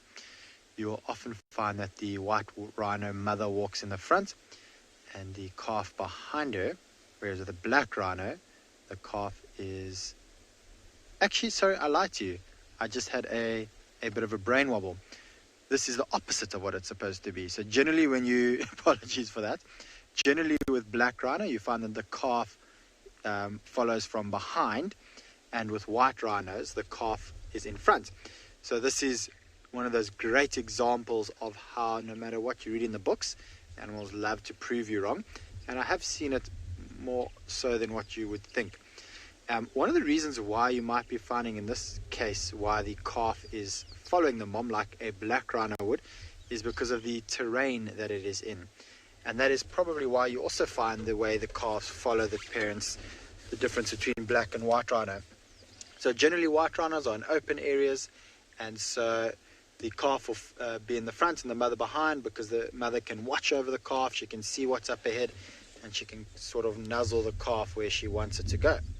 Whereas with a black rhino is normally in an area like where this white rhino is now, where it's nice and dense and thick, and so she doesn't know what's around the corner, so she wants to be up front as the first line of defense, and then the calf behind her. So maybe that's why in this case the calf is following the mother. So maybe in fact it is more about the type of habitat as opposed to the species of rhino. But I guess we will never know if that is the exact reason, but I think this is a very good example of why it could be more the habitat than the species. So very typical with white rhinos to have a more solitary group, so a mother with its calf. You very seldom will see them in groups. If you do see them in groups or herds or crashes, as some people will call them, it would be more of a temporary association. So if she carries on the direction she's going at the moment, there is a waterhole right at the bottom of this valley. and I'm pretty sure that is exactly why she is heading in that direction. So they are diurnal animals, so generally active during the daytime, early morning, and late in the afternoon, as you can see here. Their thick grey skin can get quite hot during the day. So in the middle parts of the day, you would typically find them lying in the shade of trees. And I think she's heading off to the waterhole now just to have a drink. Sinak, initially the bond is very strong. So this little white rhino calf will stick with its mother for about 2.5 years. It can be up to 4 years sometimes. But unfortunately for this calf, around the period of time when the mother is going to be kicked out, you'll find, about the period of time that the mother's about to give birth, she'll kick that calf out. And that calf will be kicked out and will go join up with another calf. There is the possibility that that calf may come back and join up with its mother later on, maybe in about 6 or 8 months' time.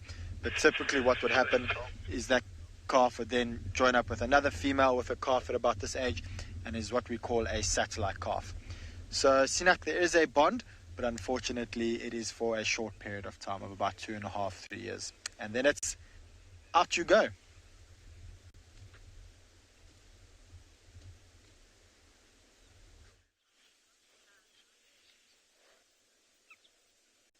Got these gemsbuck coming down to drink now as well. That light is ridiculously beautiful. And look at those markings on that animal. It looks like it's been airbrushed. Looks so finely painted. This is a species that doesn't need to drink, but they will drink when water's available. Something spooked them there, it's not us. They're looking at something else. And there's still more gemsbuck coming in. Okay, there is something else. What is that? I'll tell you now, there's something big coming in there. Oh. It's another buffalo. It's another buffalo. That's what spooked them. I think they weren't sure about those buffalo when they came in. It's too buff. So we did a species count. We're on 21 species in total that we've seen here. That's the mammals and the birds. That's excluding plants. From where we're sitting here, you would easily count 40 species if you counted the plants as well.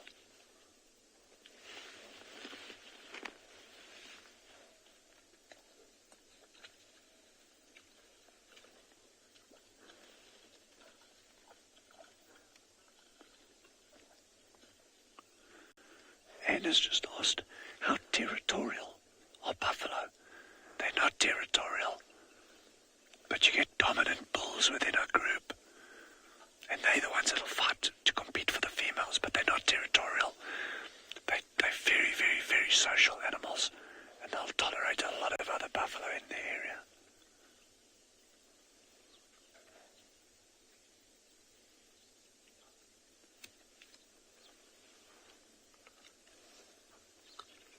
Wow.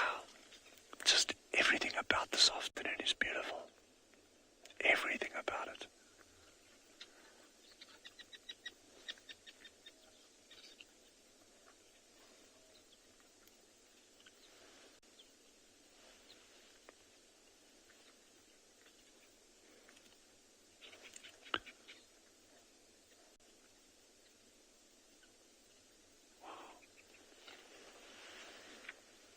This kind of like makes up for me missing the art wolf yesterday.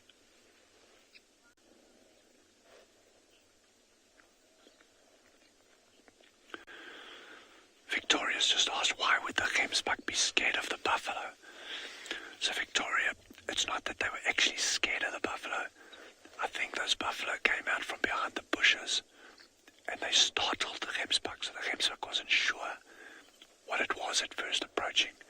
That's why they immediately backed off. And now they actually come back down to the water. So I think it was just that initial nervousness that they had there.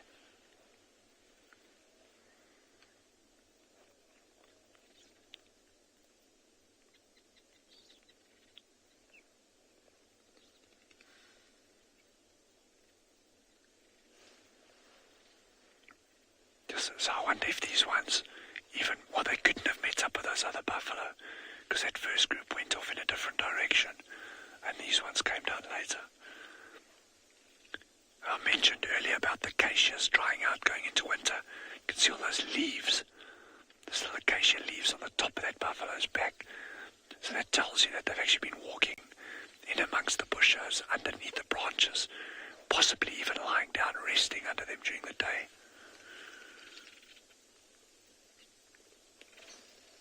Looks like they've got confetti on their back.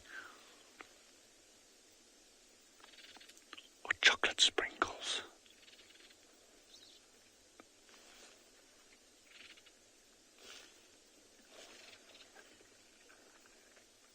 These two are quite a bit younger than that other group that moved out.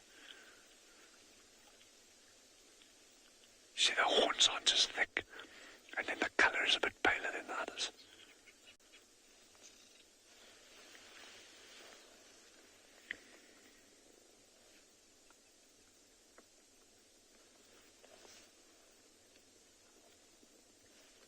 What a special afternoon.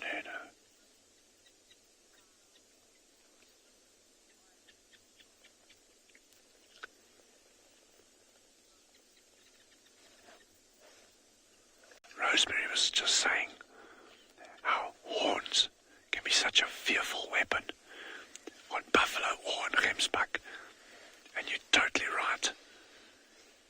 But what's very interesting, talking about that, you find a lot of animals who've got very simple horns. Well, to our eyes, simple horns. Very sharp, very straight, nothing fancy. Those are often the ones that can be the most dangerous in terms of using their horns for fighting, because there's no frills, there's no fanciness about them. They are designed for fighting. Animals with big curly horns, those are often used for display purposes. It's not to say that they won't fight, but fights very seldom result in serious injuries.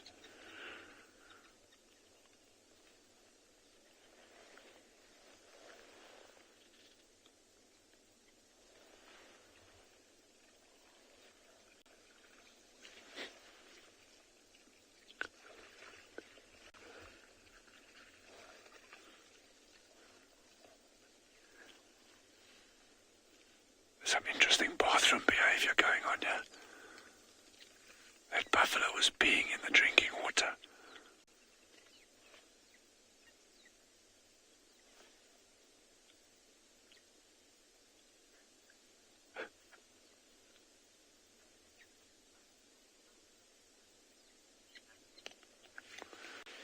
Anushka's asked, what is the biggest recorded buffalo horns? The largest horns, to my knowledge, and I stand to correction, anyone's welcome to jump in here. Buffalo from East Africa. We've got the largest recorded ones, and it's probably close on 60 inches from tip to tip. Or maybe even just over 60 inches. But I'd have to confirm the exact figure.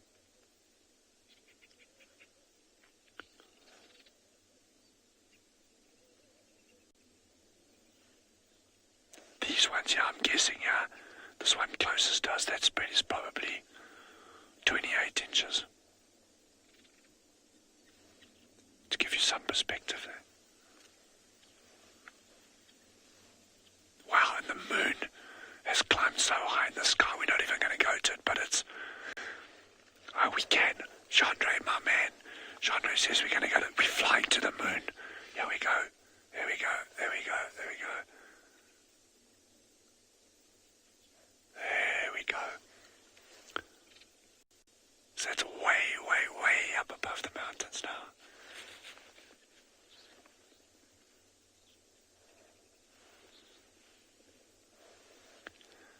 Look how beautiful that is.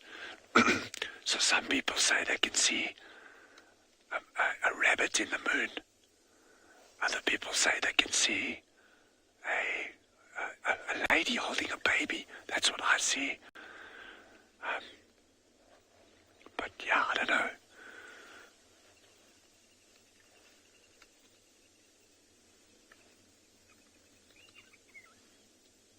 This this giraffe bull that was at the water earlier. He actually drank a bit, and then he stood up and he started looking when these other two buffalo came in again. But I'm hoping for something else coming down now. Not that I'm trying to be greedy here, but this has just been the most beautiful afternoon. Such a flurry of bird activity. Giraffe, gemsbuck, buffalo, warthogs, springbuck earlier. It's just beautiful, man.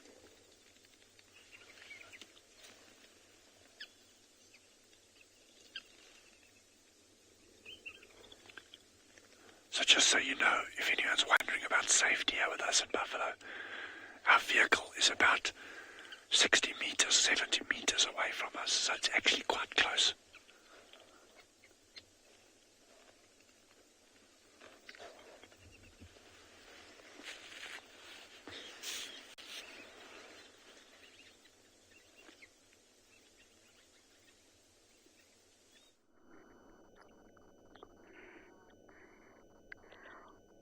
We did have a beautiful lilac breasted roller for you, but it flew off. We do have the moon. I've managed to find the moon today. 84.3% full. And it's in the waxing gibbous phase now. Waxing means it's getting fuller, and waning means it's getting smaller. So we're building up to full moon.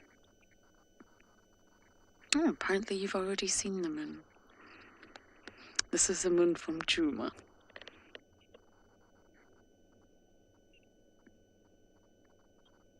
Isn't it glorious? Which means there's going to be a lot more ambient light around at night time. And of course this does affect many of the animals out here. From the predators, the apex predators, to also the prey species, or what may be considered prey species. Both wild dogs and cheetah, who are normally diurnal, are said to be more active and can hunt during full moon.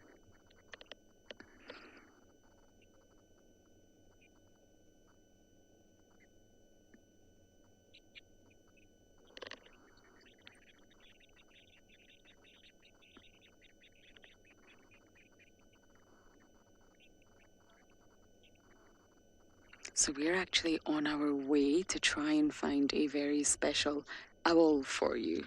So let's hope we get lucky.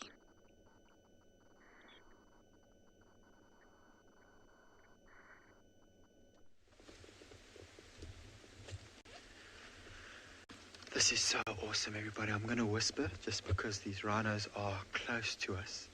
And I do find that if you don't talk very loud, they sometimes come walking right on by. And what is absolutely awesome about this is not only do we have 3 rhinos, this is exactly what we were talking about 20 minutes ago, about a female rhino with her calf. That calf gets kicked out and joins up with another female rhino with an old, not an older calf, but a calf. And that's exactly what's happened over here. So on the right, we've got the mother. You can just see that completely by the side. She's about 1.5 tons. And then the rhino that's the closest to us now, looking at the size, this is her calf. It is the smallest of the 2 calves. And then behind her, we have what we call the satellite calf, which is the calf that will, after being kicked up by its mother, go join up with another female with her calf, or another rhino of about its age. This is so spectacular. Look how close they are. So you can see, if you look at the ground around them, this is an area where rhinos probably feed quite a lot. Look how short the grass is. And so we like to call this area where it looks like a lawnmower has come through, when it is in fact from the rhinos, we call it a rhino lawn. Now watch as this calf's busy feeding, or this sub-adult's busy feeding. Look how close its lips get to the ground. So with those very wide lips, which is another name for the white rhino, a wide-lipped rhino, it is busy pulling on the grass as close to the ground as it can. Generally, it won't pull up the roots. It's just cutting off the tops of the grass where it joins to the ground. They don't want to pull the roots up because the roots are going to have sand on them, and that sand will wear down their teeth quicker. This is spectacular. Now you'll notice that there's a black bird just to the left of these rhinos. That is a fork-tailed dronga. Philip, I wouldn't say that they're typically sociable animals. Sociable animals you'll generally find in large herds, maybe like elephants, buffalo. That being said, they're not sociable. You do find rhinos moving into an area where maybe the most I've seen together is about 12, a crash of 12 rhinos. That is a temporary association. There is a little bit of an interaction between them, not negative. They're coming up, they greet each other in essence. They feed around each other. They could be in that group for a couple of days and then they move off. Out of the two rhinos, black rhinos are probably the least sociable. You will very seldom ever see black rhinos in a crash of rhinos. Maybe you might, but very small amounts. I've never seen a big crash. It's like I was saying with that fork-tailed dronga, that black bird that's busy flying around there. As we start to go more into winter, it is very difficult for these birds to start to catch insects because of the lack of rain. Just the fact that there's not a lot of insects around. And so while these white rhino are busy feeding in the grass, they'll be flushing insects out of the grass. There we go. It just caught something. Very, very clever. You'll see this very common behavior in winter with fork-tailed drongas, with starlings. At the moment, there's only one fork-tailed dronga here, but I've seen 6 or 7 before following rhinos. So unfortunately, these rhinos didn't walk past us. And it's not because I was speaking. I did mention to you earlier, if I do keep quiet, the rhinos will walk past us. But just look at the area that they're feeding in. This is the patch. There must be a species of grass here that is very nutritious. It looks like that little mound over there that they're feeding over is an old termite mound. And it's very typical to see rhinos feed around more so active termite mounds because the termites are bringing nutrients into the ground, and the ground is filled with nitrogen through all that cycle. It's a bit of a long story about how that all happens, but it basically puts lots of nutrients into the ground, and therefore the grass around the termite mound is very rich. And so that's often why you'll see white rhinos feed around termite mounds. Oh, we've got a second fork-tailed dronga in to feed here.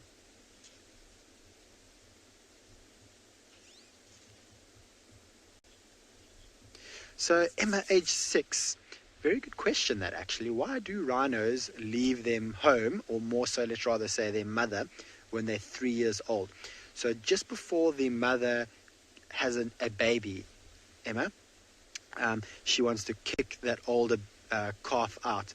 And the reason is because when she gives birth to a new baby, it's really, really small, and she might worry that the older calf could accidentally injure her new baby. But because the baby's very small, the bones aren't still as strong, and it would worry for its new baby's safety. And so Emma, that is why she will kick it out, just to protect her new baby. That being said, in about 6 months or so, once that baby's big enough and strong enough to be able to be able to not be injured when they do play with each other, she will happily allow another rhino calf that has recently been kicked out. So this calf that's in the front here, it's just starting to grow its secondary horn now, so I think this calf is probably around 6 months or so. Might be a little bit younger than that. But you can see the mother's more than happy to have this other calf join in with them. She's shown no signs of aggression towards that calf. You will notice that her calf does tend to generally stick closer to her, where the other calf does tend to stick at a little bit of a distance away. That is not because that other calf is not, or it's not because that other calf is afraid of the mother. It is just because the calf of this mother has a closer bond to her. And so she just wants to always stick nice and close. Now, what is very exciting about where we are right now is not only do we have 3 rhinos right in front of us, maybe 200 meters up ahead, we have a pride of lions. We're actually on our way to view the pride of lions. It's the ones that were feeding on the wildebeest a couple of days ago. And while we were driving towards them off-road, we were lucky enough to have these 3 rhinos walk right past us. So within 100 meters of each other, we've got 2 of the big 5, which is so exciting. We were secretly hoping that these rhinos would walk in the direction of those lions, not because I think that the lions would try and hunt the rhinos, but it's always fun to see. Victoria, no. The satellite calf wouldn't feed from the lactating female because at that age it has been weaned before.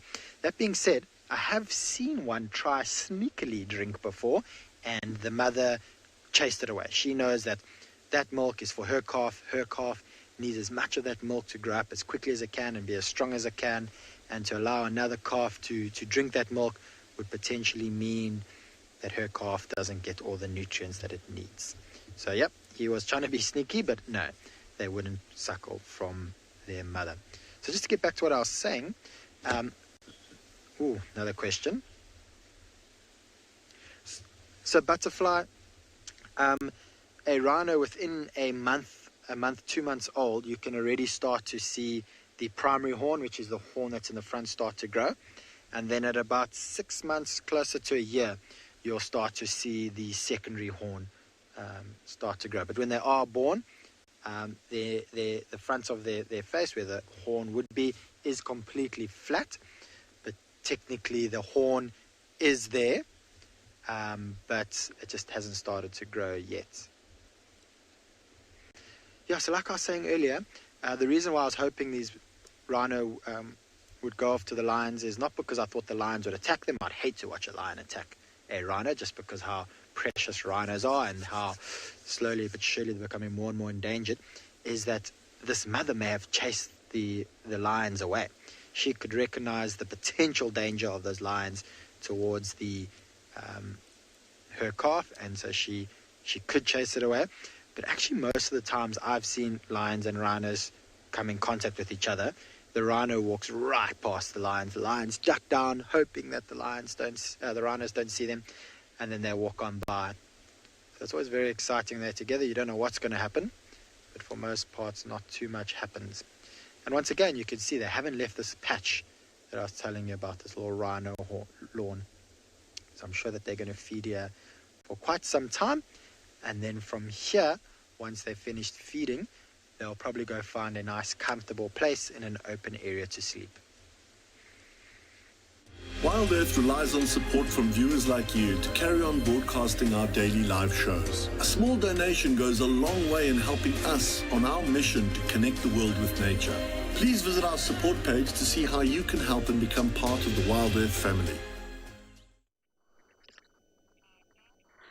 We found exactly what we were looking for, and I have to say, I am so excited. This is a Burroughs eagle owl, and it's a first for me, everyone. After spending all my time with little Sebwick, spotted eagle owl, this is my first Burroughs eagle owl. Now, I've seen them on the jam cam, but I've actually never had a sighting of one, so this is really exciting. And you can see it's roosting. It's got his eyes closed. How sweet. Now, I believe this particular individual has been spotted regularly here. So we knew it was in the area. We've been so lucky enough to come by and actually get to see it. Now, it's very difficult to tell if it's male or female because the sexes are so alike. The females are said to be 10% larger, though. So if you had a pair, because they are said to be monogamous, and they were standing next to one another, you would be able to see that the female is larger. But sadly, we only have one. It's very, very tricky to tell. This is so wonderful. We're going to stop for a break on KMP boundary. Oh, someone just announcing their sundowners. My apologies.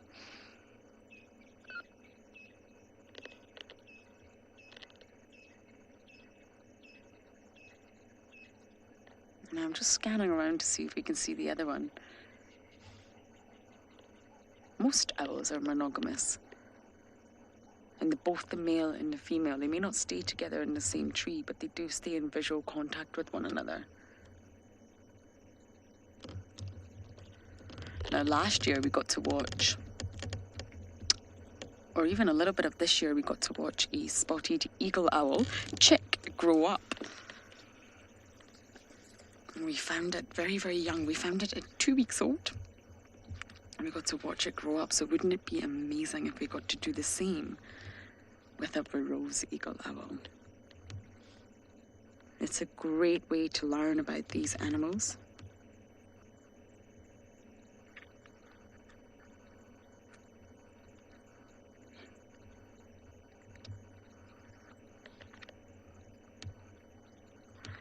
Now, owls are classified as raptors as well because they use their talons to capture prey. And then, of course, they eat with their sharp beak. Look how sharp that is.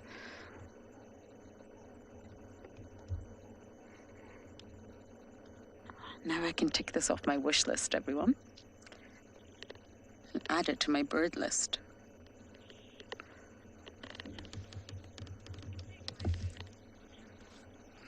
Jackal, you're asking, do Burroughs eagle owls migrate? And I don't believe that they do. They're not so uncommon in this area. We do have them. It's just I haven't been so lucky before. So they're fairly widespread, but they don't migrate. They're residents here. And they are nocturnal, which means that during the day, they will be roosting just exactly like this one. Perched in a tree and resting.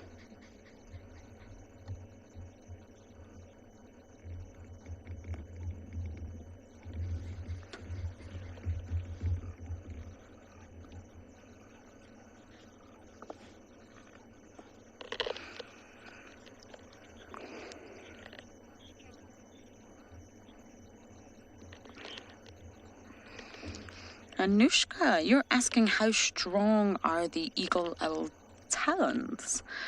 I'm not entirely sure how to answer that, but because they're raptors, they use their talons. That's actually how they capture their prey, using their talons, and then they will use their beak. So Burroughs eagle owls in particular, they will prey upon lots of different animals, from monkeys, can you believe it? Yes, vervet monkeys, to all sorts of other mammals, including warthog piglets. So they are ferocious carnivores, and they grab their prey, they seize their prey, which is actually where the word raptor comes from, using their talons. So Anushka, I think I can say that they're extremely strong. I hope that answers your question. So I think we're going to sit here for a little bit longer and admire this beautiful owl.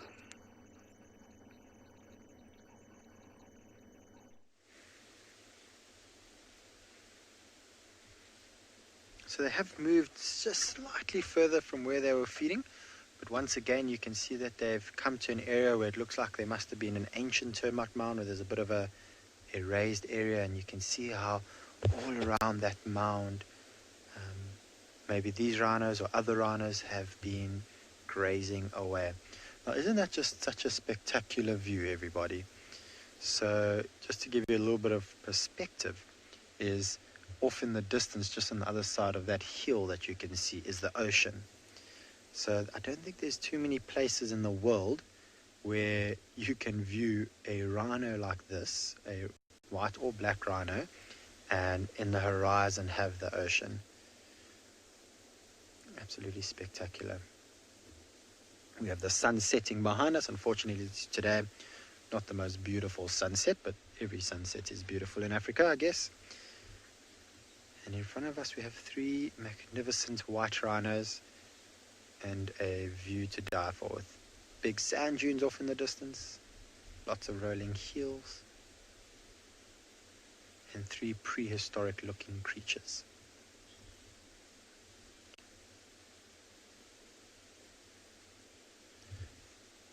Steph, so Phinda does have a very healthy population of white rhinos. we're very fortunate here to have both white and black rhinos. But the exact number of white rhinos, I couldn't tell you that we have on the reserve, but that's for security purposes. But I can tell you that we do have a very healthy population. There's one thicket, and all 3 rhinos have decided to go stand right behind that thicket.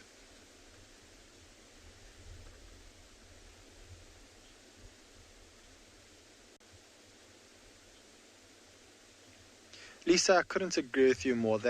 Of all the animals I watch, I find watching rhinos is one of the most peaceful experiences you can have, unless they're fighting, of course. But for most part, it's almost, when I just sit here and watch and don't say anything, it almost feels like I'm meditating. It is very peaceful, particularly white rhinos when they're in open areas like this. The view is typically beautiful. They're eating grass and just grazing away. They don't make too much noise. You will occasionally hear them chomping away. They're very noisy eaters in that sense. If they were at the dinner table with me, I'd be quite frustrated. They go, but you do only really hear that when you're really close to them. At this distance from here, I can hardly hear anything.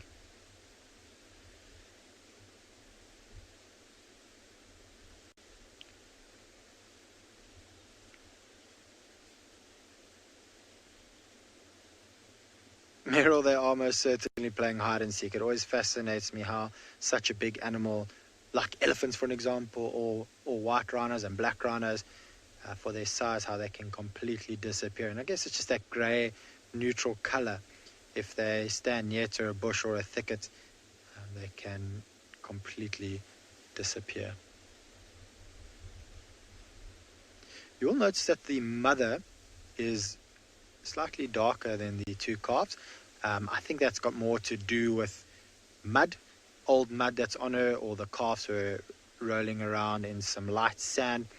I think their skin tone, if they had to go for a bit of a swim and wash up any dirt or sand that's on them, their skin tone would all be very similar in color. It's not normally the case that adults are darker than calves.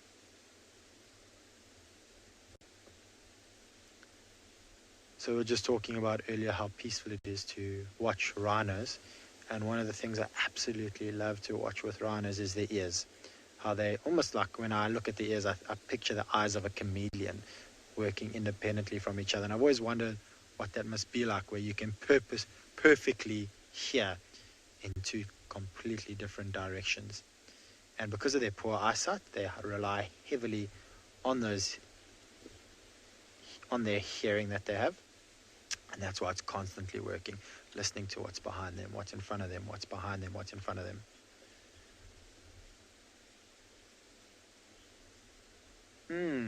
Megan, I agree. I could also sit back and watch them graze all day long. I think what would be better, Megan, and you'd probably agree, is having a gin and tonic, which is a very typical safari drink, while watching these rhinos. Of course, I can't do that. I'm busy driving at the moment.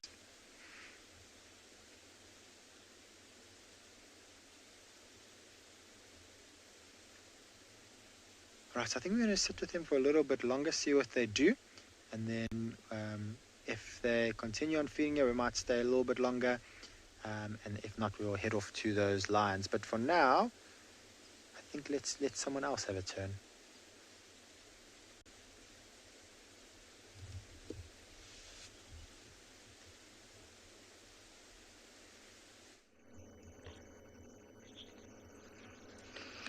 We've managed to get closer.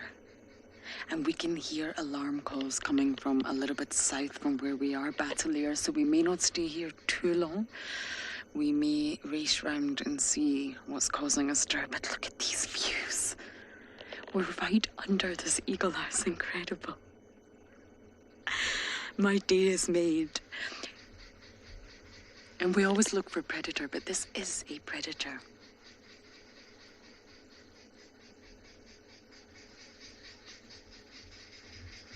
Out of all the owls that we see out here, potentially all the owls in South Africa actually, the Tswalu EcoLive has the ferocious diet, the most ferocious. They really, really are incredible, top-level birds of prey. They don't look it though.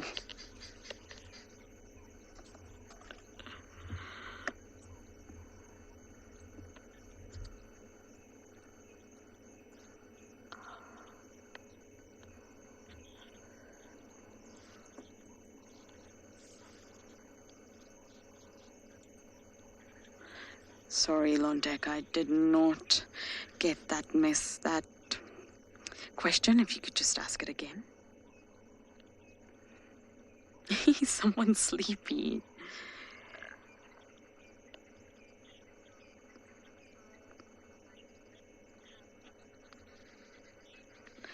Diesel, yes, they do have predators, and it's mainly larger birds of prey would attack this owl if they could. And that's why they blend into the background here. They roost. And really, it's only if you're looking up that you spot them. And yes, other larger birds of prey, like eagles, any sort of larger bird would absolutely hunt this Burroughs eagle owl. But that beak and those talons means that this eagle owl is equipped with its very own weapons. Hello, sleepyhead.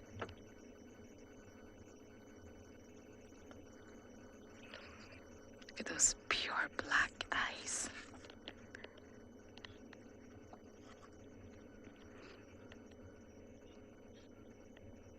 And those pink eyelids. Looks like it's wearing some very bad 70s eyeshadow.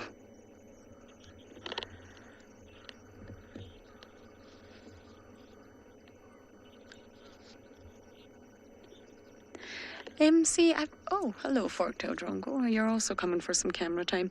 I've been asked this question before, and I don't think it is too well known exactly why they are called eagle owls, because of course they're owls, but I think it's due to the nature and the way that they hunt that they're referred to as eagle owls, but I'm actually not entirely sure.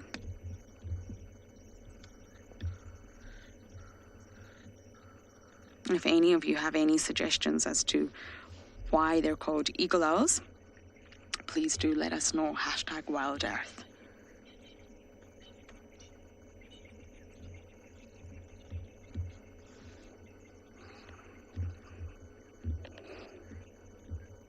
Okay, I really don't want to leave this owl, but I do want to see who or what was causing those alarm calls. We can always come back. James, yes, so beautiful. It's lovely to just sit and take this in, especially when you've got the moon just behind. But if we really don't find anyone making those alarm calls, we will come back. Hopefully I won't scare it.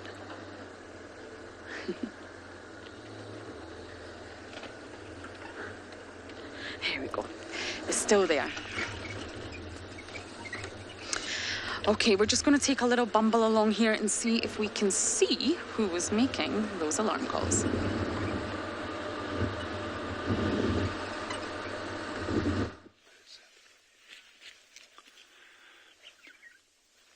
We've just had another herd of buffalo coming in to drink. Only 8 of them. But it's just been like buffalo rolling in and out here all the time. It's absolutely incredible. Another big gemsbuck bull down there coming in. I hope he actually comes and drinks. Sometimes they walk right into the water to drink. I don't know why they would do that. But they walk, like even your Sable and Roan, we've seen them in the stand walking right up to their bellies in the water instead of drinking on the edge.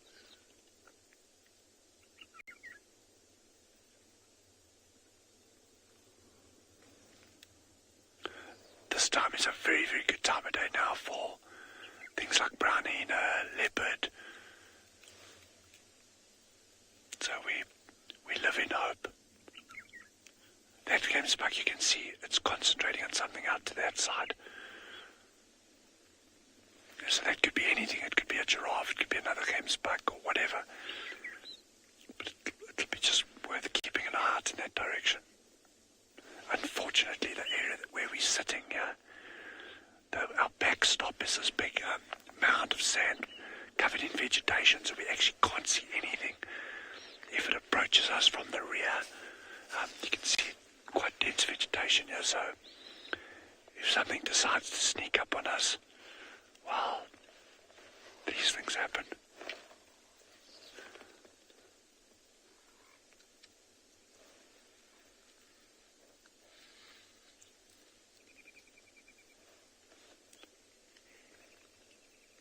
So you can just see as we're scanning over there, lots of dove activity.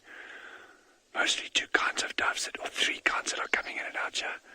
Laughing doves, Namakwa doves, and Cape Turtle doves. Those are the kind of when you see these grave things flying up and down, that's what they are.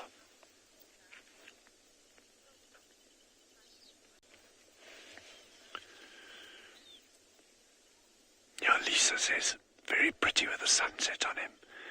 Absolutely, it's like a painting. But not my kind of painting, it's like a good painting.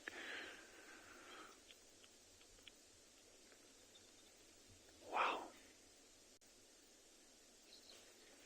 Sure, the temperature's dropping now pretty quickly as well. And we are sitting in this big valley at this dam. This dam's in the bottom of a valley. So the cold air really starts accumulating in these low-lying areas now.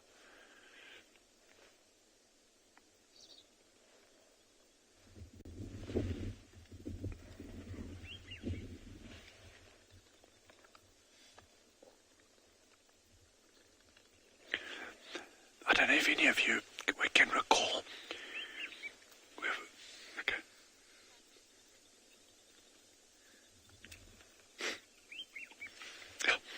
I was just going to say, some of you may recall we were talking about the gemsbok and how they cool, or their cooling system in the nasal cavity.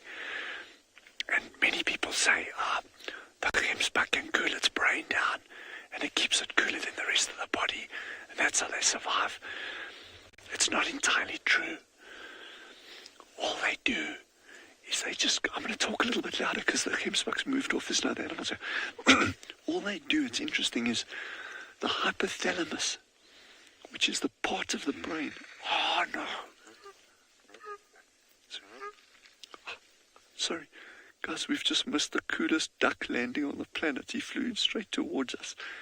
I'll continue my gemsbok thought. I'll carry on with my gemsbok thought later, don't worry. But genre, every single time we come to this dam, we've been sitting hoping to get like the ultimate duck shot of this bird landing straight towards us. And while we were focused elsewhere, this duck pulled a blinder on us and he came in dead straight towards us and landed the most perfect landing. Anyway, that was my bad. Again, that's struck 2 in 2 days. What's the third one going to be? But anyway, so gemsbok have got this beautiful thing where, and a lot of other animals have got it as well. Wildebeest have got it. There's a number of other species too. And basically, the hypothalamus is what controls the animal's behavior when it gets hot. So when it gets hot, the thing will say, okay, you need to start panting. Because you're getting hot, you need to start panting to reduce your body temperature. The problem with that comes in the moment you start panting, you start losing moisture very, very quickly. You start losing water, and that pretty much starts driving your temperature up even more, and you've got to go find water and. So what we call carotid retain does is you've got this beautiful system of veins, vessels in the nasal cavity, okay? And then you've got the blood that passes through these, the veins, vessels that pass through this, going to the brain.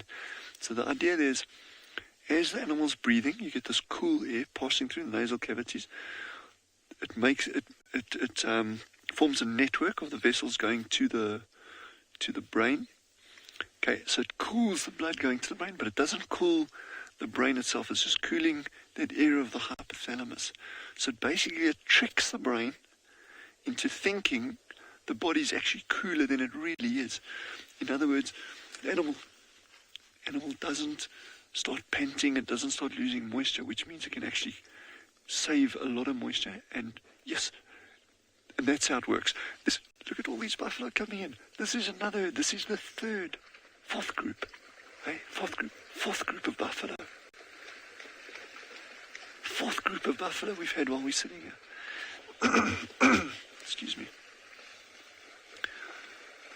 This is nuts.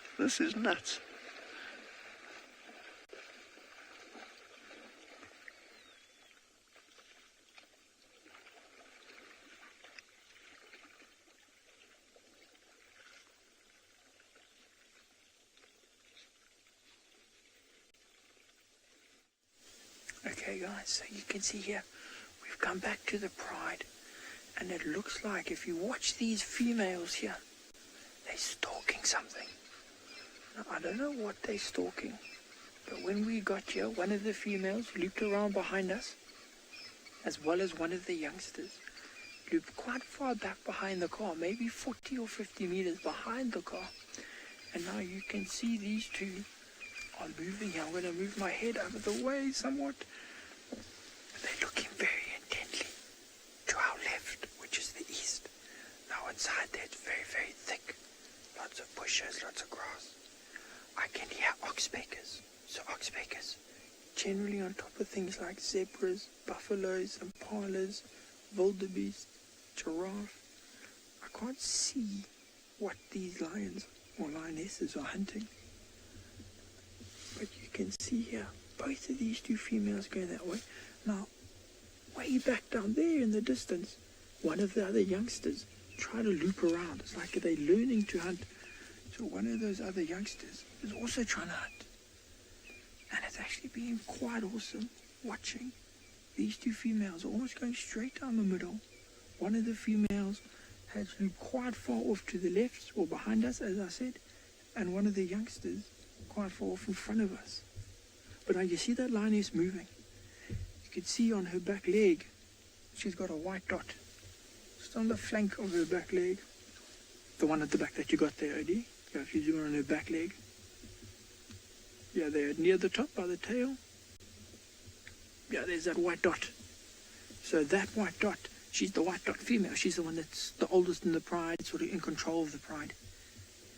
You can see she's got a lot of experience. She's very old. She's about 14 years old, so very, very old. This is her sister. I think I needed to look here, but I think this is her sister closest to us.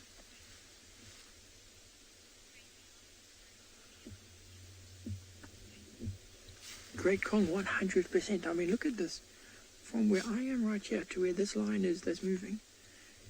It's my bonnet. How long is the bonnet of this car? Maybe 1.5 meters. And she's just sort of walking right there. They barely even look at us. I mean, yes, they are busy hunting, so they're quite focused. I'm whispering here. But I mean, I can hear some impalas, but quite far behind us. Mike. Oh, look. See, whatever they're going is running now. So maybe that other female chased something. You see how quickly, all of them there, okay, I saw impalas in the distance. The impalas are looking to the left where that other female went. You see how quickly that changed for all of them, going from standing still to, you never heard a single noise, and then they went, but they stopped again. The impalas have stopped. The impalas, there, you can hear that, listen.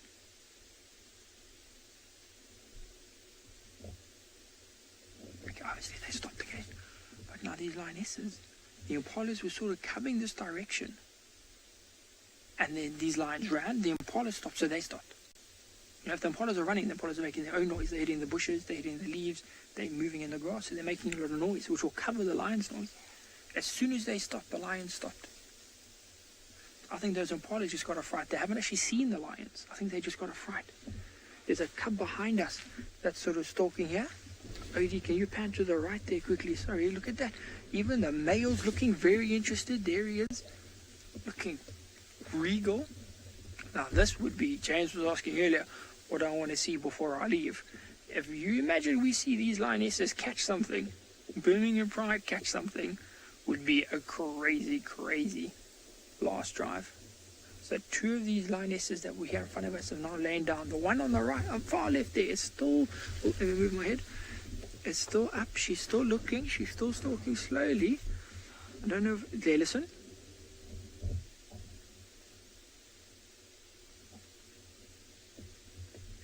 is we're alarm calling again. So you see there's the one lioness lying down. But if you go hard left here, there's the other lioness. See, that one's moving now, the one on the left there. Now that's a cub. So that's one of the youngsters that we now have there. Now look at him, he's so interested there. He can hear, there's actually 2 of them there. And this is so important, this learning. Guys, this is like, the fact, listen.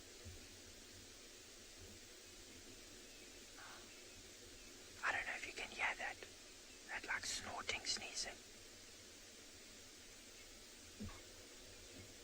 That is the impalas alarm calling. Yeah, that's the impalas that are alarm calling. They're quite far from us. I think maybe 100. No, I saw them, so maybe like 80 meters away. You can see those cubs. Eddie, can you see the other lioness slightly right? Yeah, 3. Slightly more right. There's another lioness in there somewhere.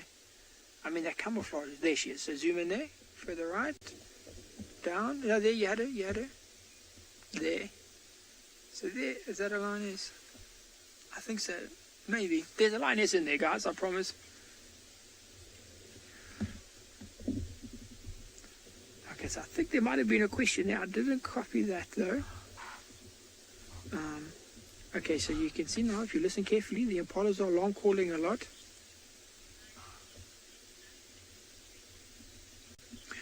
Anushka, one of my favorites. So Anushka wants to know, do lions only use their back claws while hunting? No, they actually use their front claws the most, Anushka, because now they're running and then they sort of leap on and grab with their front paws. So they use those front claws to sort of latch on to whatever animal they're hunting, try and bring it down, try and trip it. So it's mainly their front paws that they use. Very seldomly, something like a buffalo or giraffe, they might jump on top of, and then yes, they will use their back claws, Anushka, but otherwise it's just the front paws. I think soon we're going to see a little dash here. Those impalas are alarm calling a lot, and they might have seen the other female that will try and chase them this way towards the rest of these lionesses. The cubs have moved off into the far distance.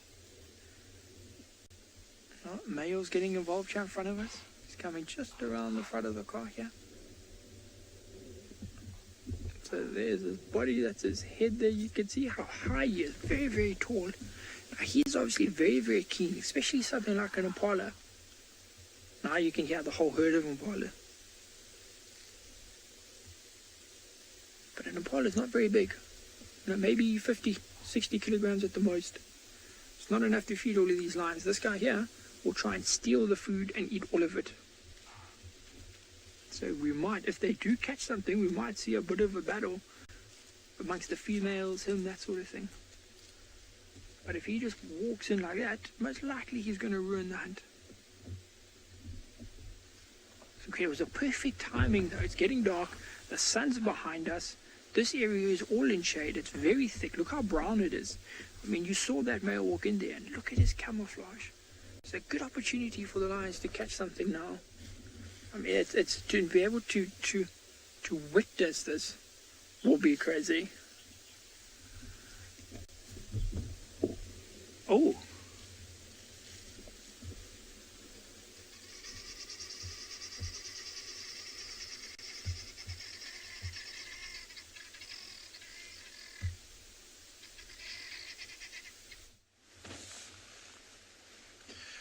So while watching the start of a hunt, now we're busy looking at what the end product of a successful hunt is. Unfortunately for lions, for most parts their hunts aren't successful, depending on area to area, I guess, and pride to pride and what they're hunting, but the success rate is quite low, probably around only about 30%, 35%. And at the moment we've got a young female feeding on the remains of a wildebeest carcass, a wildebeest that they presumably killed about 2 days ago, and she is, I think, more interested in playing with her food at the moment than feeding. We've got another female that's actually on her way here now. It's going to be interesting to see what happens.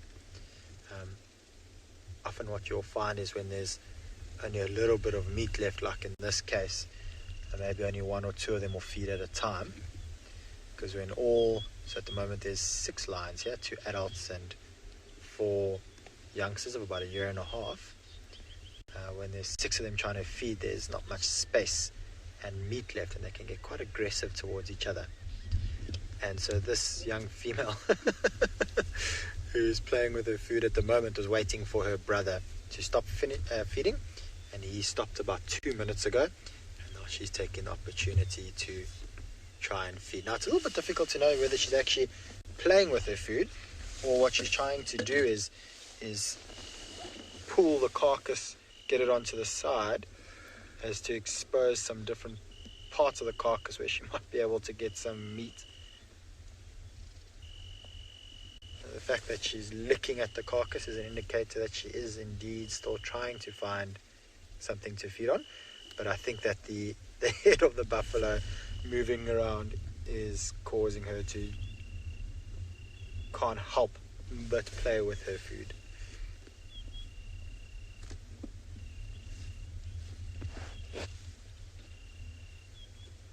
Yep, Elizabeth, she is being silly indeed. What I'm going to do is I'm just going to keep quiet for a minute. There's some wonderful sounds at the moment, nocturnal birds, insects, hippos calling in the background, and we might be able to hear the sounds of her crunching and the thudding at the carcass. So let's listen for a minute or so.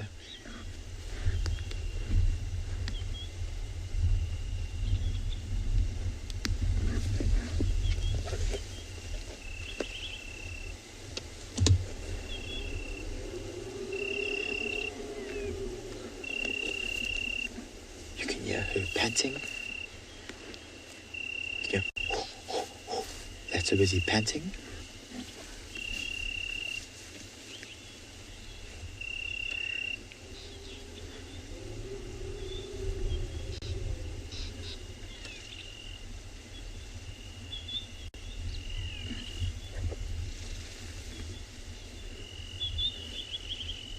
Can you hear the grass below her as she rolls around?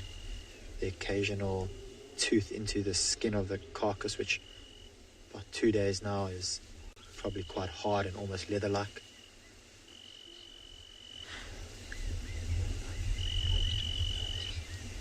Okay, we just had some hippos calling off in the distance. Ooh, ooh, ooh, ooh, ooh.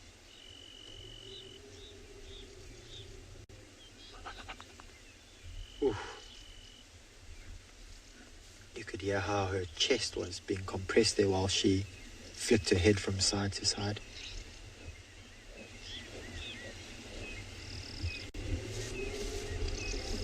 You can actually hear her busy sniffing in the carcass there. Try to see if she can smell any meat or smell what's inside the carcass.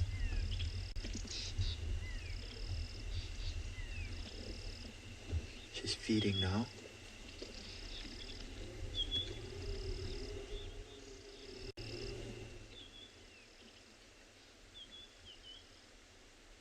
Actually hear her tearing. There must be a little bit of meat where she's got to now. Maybe she's tearing at some of the fat that's just below the skin layer. Dove, this female is around a year and a half now. All 4 of the youngsters that are here were born around the same time, and it is pretty much a year and a half ago now.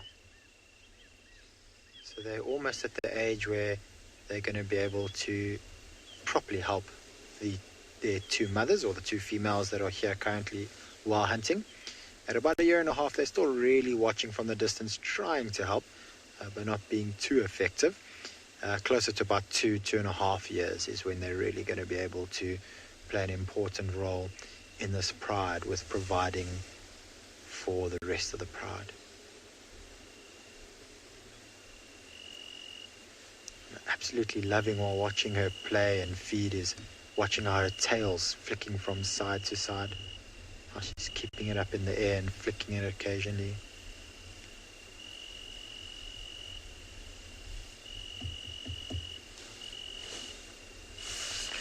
Alright, so what I'm going to do is I do have a spotlight, and my spotlight does have a red filter on it. And the reason why we put a red filter on our spotlight, because it doesn't harm the eyes of the lion at all. In the color spectrum, red is the color that is least harmful to the mammalia eye. So I'm going to put the spotlights on, and I'm not going to shine it directly on her, but I'm just going to shine a little bit in front, just to allow for some better light so you can see her feeding.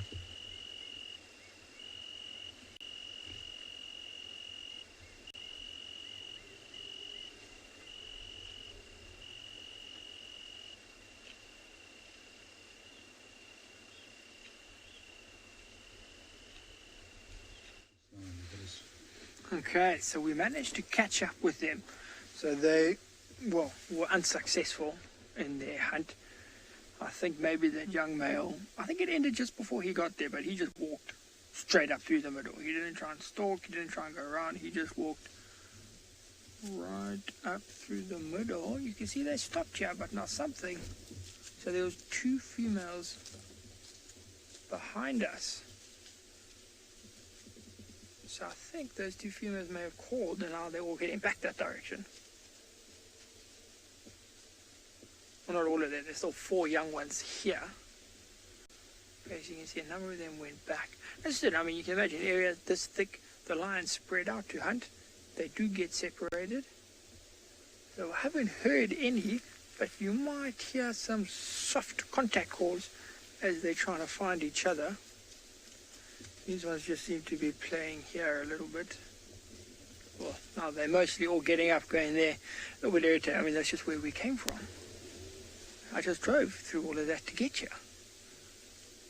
And now they're just heading back there. Much easier for them than it is for us, obviously. Just there, you see, you can hear some calling.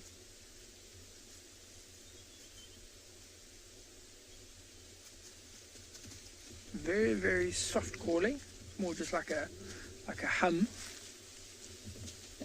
And you can all see that we're actually in a night vision mode at the moment.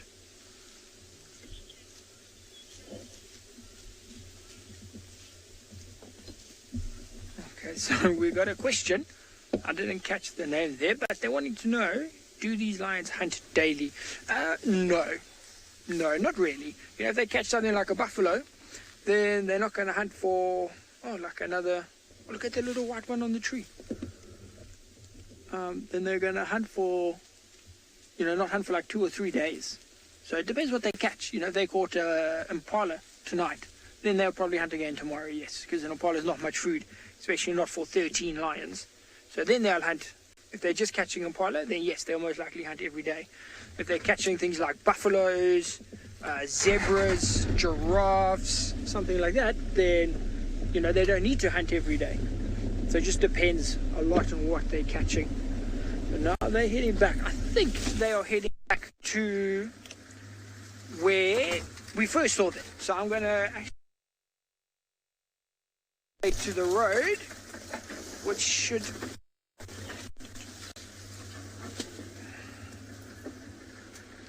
So I just want to see if there are any lions coming out here.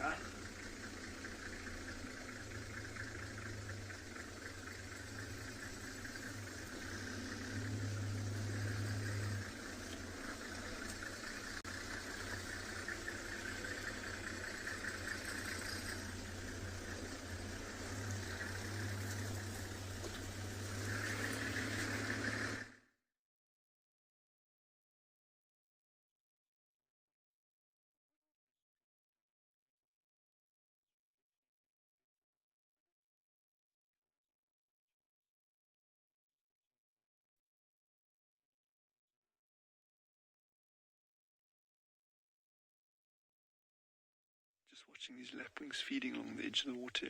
This light is gorgeous. It's actually gone down, so there's no sunlight on here, but the colours and the wind has died, so the reflection is just off the charts now. Absolutely beautiful, this. And these lapwings are feeding up and down and up and down.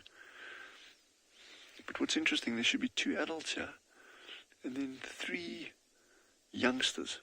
but I'm not seeing others. I'm just seeing two foraging at the moment. So I don't know where the youngsters are. They might be on the other side of the dam where we can't see them now.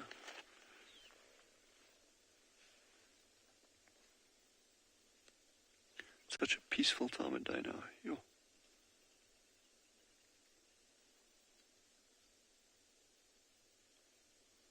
That last herd of buffalo that came in, there were 15 of them. So they just drank. They actually walked quite far into them, drank, and then they left about 10 minutes ago. And you would never think they're there. Now you look at it, it's just birds and bush. I'm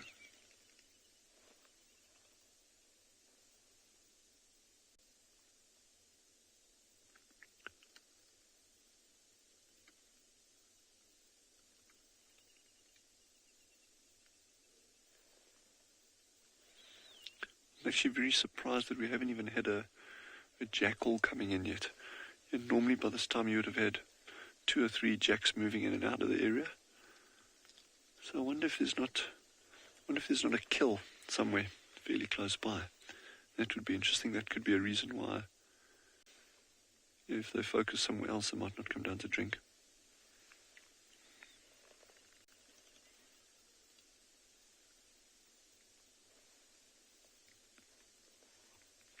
Look at that reflection. How beautiful is that? Oh, it's a giraffe, another massive giraffe bull coming in to drink.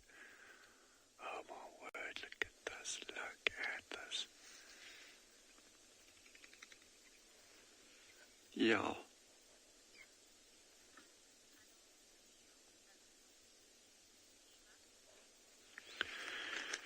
Neva has asked, do we find animals up in those hills that we don't normally see?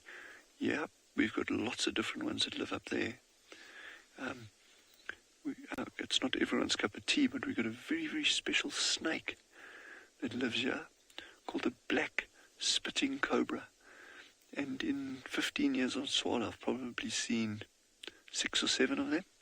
So that they're up in the hills, very, very difficult to see. And because very few people go up there, you don't see them often. But then we've got beautiful little antelope called klipspringer. They live up in there, go in these little family groups. Mountain reedbuck.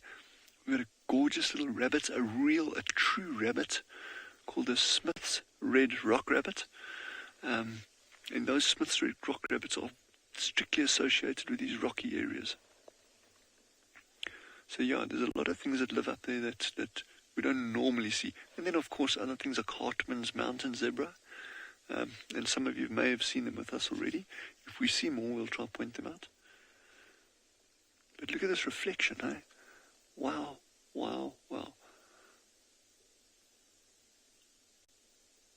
Jean, you should turn the camera upside down again, the right way around. Because at the moment it's upside down, so that's the real giraffe.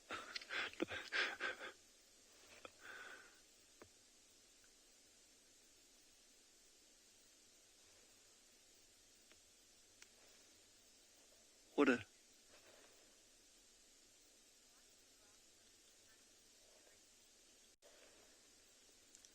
Reddit Aged 8 has asked, why do giraffe have blue tongues?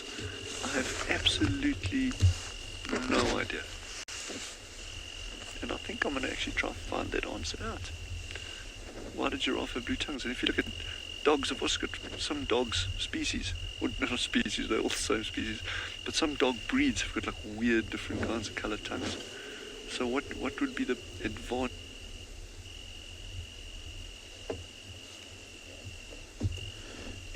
Yeah, I just want to see what she's going to do. Wildebeest are still there. She's like, leave me alone.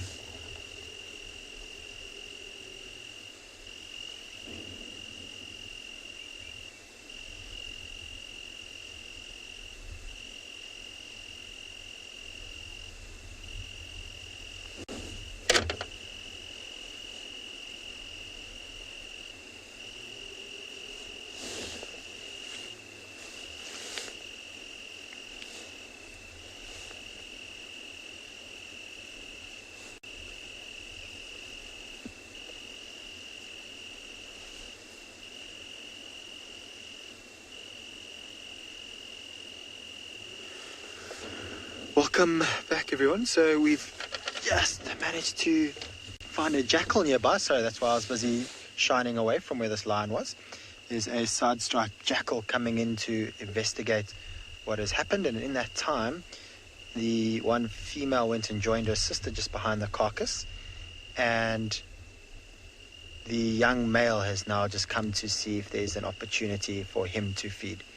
So earlier on he was playing with it, more so than feeding. I wonder what he's going to do now. Maybe he's hoping that when that female was trying to feed, she has exposed a little bit more of the carcass where he can feed. Oh, he's listening off to the left. So where he was listening now is where the rest of the pride is. So I wonder if one of the other females is up and walking this way, or his brother. I can hear something to my left. Just going to see what it is. I'll come back to the lions now. Can't see anything, but I can hear something walking in the long grass. So maybe one of the other lions is slowly heading this way. It always fascinates me how at nighttime sound travels so far. See, he's busy looking off to the right. That is the direction where that jackal was coming from.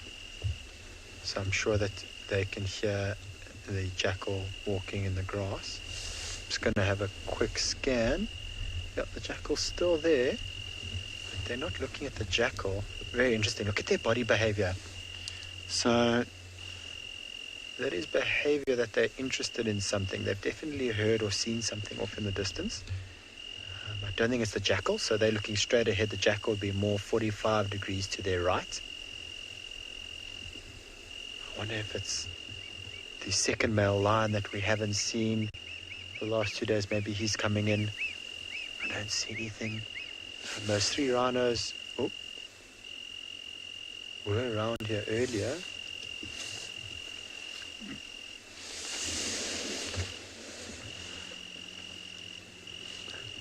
So I'm not sure if there could be an antelope around.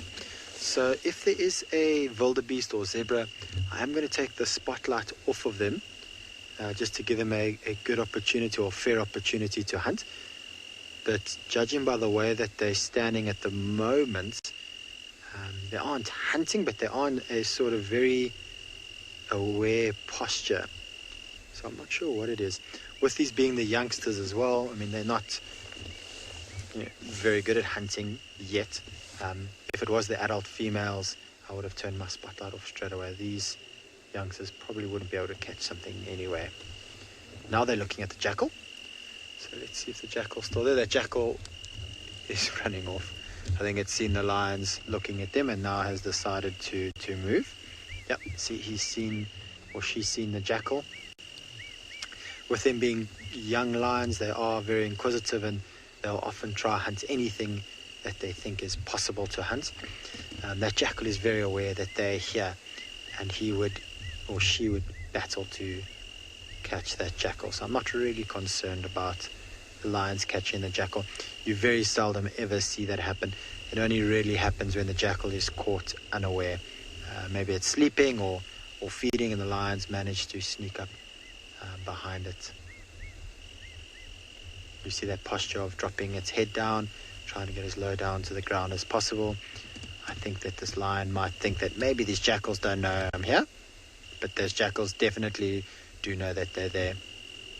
Yuzo, this pride consists of 4 adult females, then 4 juvenile cubs of about 1.5 years, and then it is, I'm trying to remember, it was 3 youngsters. Sorry, 5 newborn cubs around, well, not newborn, but around 3 months old. So it is the 4 adults, 4 juveniles, 5 cubs, and then the 2 dominant male lions, which dominate both this pride and the pride that is further south from here. So that jackal has completely ran off. Oh, the jackal's now coming up behind our vehicle. And this jackal has a little bit of a death wish. So there's a different jackal behind us. So that's not the same one that I saw running off earlier. Oh, there's after the jackal. The jackal's gone. Yep, that jackal was very much aware that these lions were around, and it was walking at about 30 meters or so away from the lions, and that's the distance that that jackal knows that if these lions get a little bit closer, I'll just keep moving away, and 30 meters is that sort of comfortable range that that jackal feels from these lions. Anything closer, that jackal may feel a little bit more threatened by these lions. But fortunately for a jackal, although they're maybe not as fast as a lion, the top speed of a lion is much faster than that of a jackal, but with them being much smaller, they're more agile and they can change directions, and that is why it is very difficult for a lion to catch a jackal.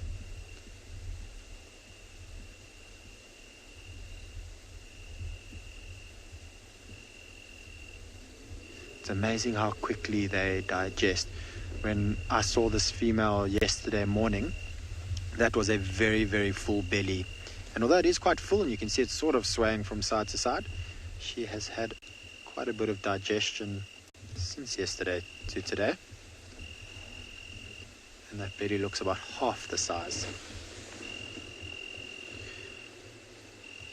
Oh, lovely.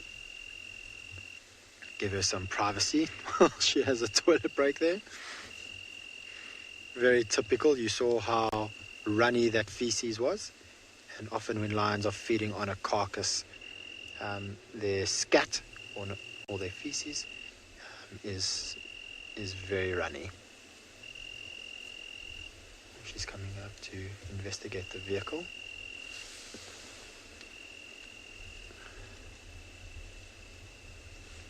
Very typical of a young lion. An adult lion wouldn't care. Oh, and then she disappears in front of our bonnet. And let's go back to the male. He's the young male. He's busy feeding, so the brother of this female. And then behind him is his sister. And then the other three are all lying off to the left. Shenzi, so this is a very interesting question, and it's a bit of a debate that I've had. So I think in documentaries, for some, lions are portrayed as the males or the lazy ones. Females do the bulk of the hunting. And yes, I think on average the females do hunt more than the males. But in my experience, I've seen males hunt just as often as females. And the males are an integral part in hunting. So they, particularly when killing larger prey like buffalo, maybe a young or medium-sized giraffe, the males are very important for their size and their weight to be able to pull down such a large prey. But I think what the males do is actually quite intelligent. So the reason why when they are with the females, because when they're not with the females, males are very capable of hunting. They'll hunt every 2 or 3 days when they need to feed. But when they're with the females, I think they recognize the importance of letting the females hunt and them sort of watching off from the distance, because the advantage that gives the males is that the females exert so much energy that when the male can come running over to feed on the carcass, he's the one who's got all the energy. He can outpower the rest of the pride that is busy feeding. And then there's also the other advantage, I guess, is that the females have used all their energy to kill or pull down the prey and run after it, that if another pride of lions comes by or a clan of hyenas, the male who has saved a lot of his energy would be able to defend his kill and his pride much better against other predators. So I think that's probably why the males tend to do less hunting than the females. It's not because they're not capable. It is just because they recognize the importance of not using up all that energy that's needed. Because, for example, this young male over here and his brother, when they're going to get kicked out in probably about a year's time, they're going to have to hunt for themselves for the next 2 or 3 years. And so they have their own pride. And obviously if they weren't good hunters, they would never survive. So I think they are almost as good as the females, although probably the females are maybe slightly better. They're a little bit quicker. But I think the males are just smart and they recognize the need to save energy if needed. He's looking over his shoulder. I'm just quickly going to pan away from him to see. There we go. So it looks like one of the adult females is walking over here.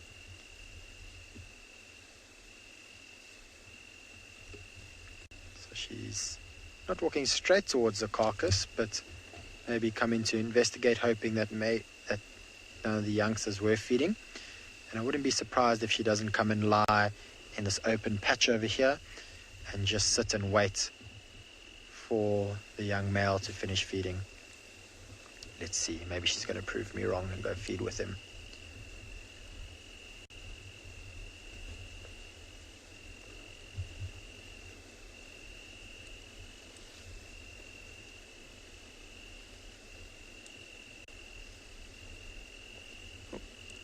A little bit of growling. But not too much growling. There was just a little bit of growling. She came over, gave a bit of a grunt towards him. Consulting, the simple answer to why there are no hyenas around here is probably that no hyenas have picked up on the scent of this carcass. I mean, there are hyenas in this area.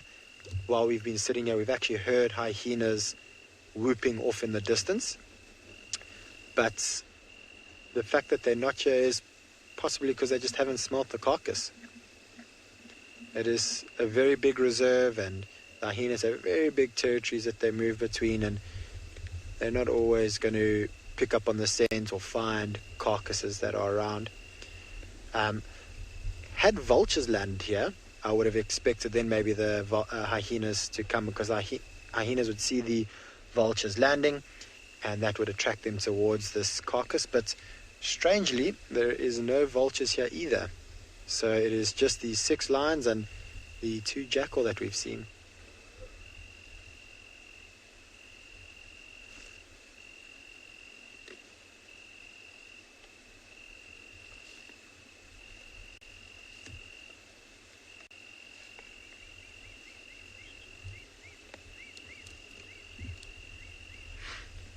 Michael, lions are more than capable of climbing trees. They're not as elegant as a leopard might be when climbing a tree, or particularly when climbing down a tree, but they do not drag their kills into trees. I've seen lions climb trees to steal kills from leopards, and instead of feeding on the kill in the tree, they actually drop it out the tree and feed on the ground. So that's where they're comfortable to feed on the kill. The reason why leopards drag kills into the trees is to keep them away from hyenas. Whereas a big male a hyena would easily be able to steal a kill from a leopard on the ground, where they won't steal a kill from a lion on the ground. All right, everyone. Well, I trust that you've enjoyed today with us, and we look forward to seeing you tomorrow on the Sunrise Safari.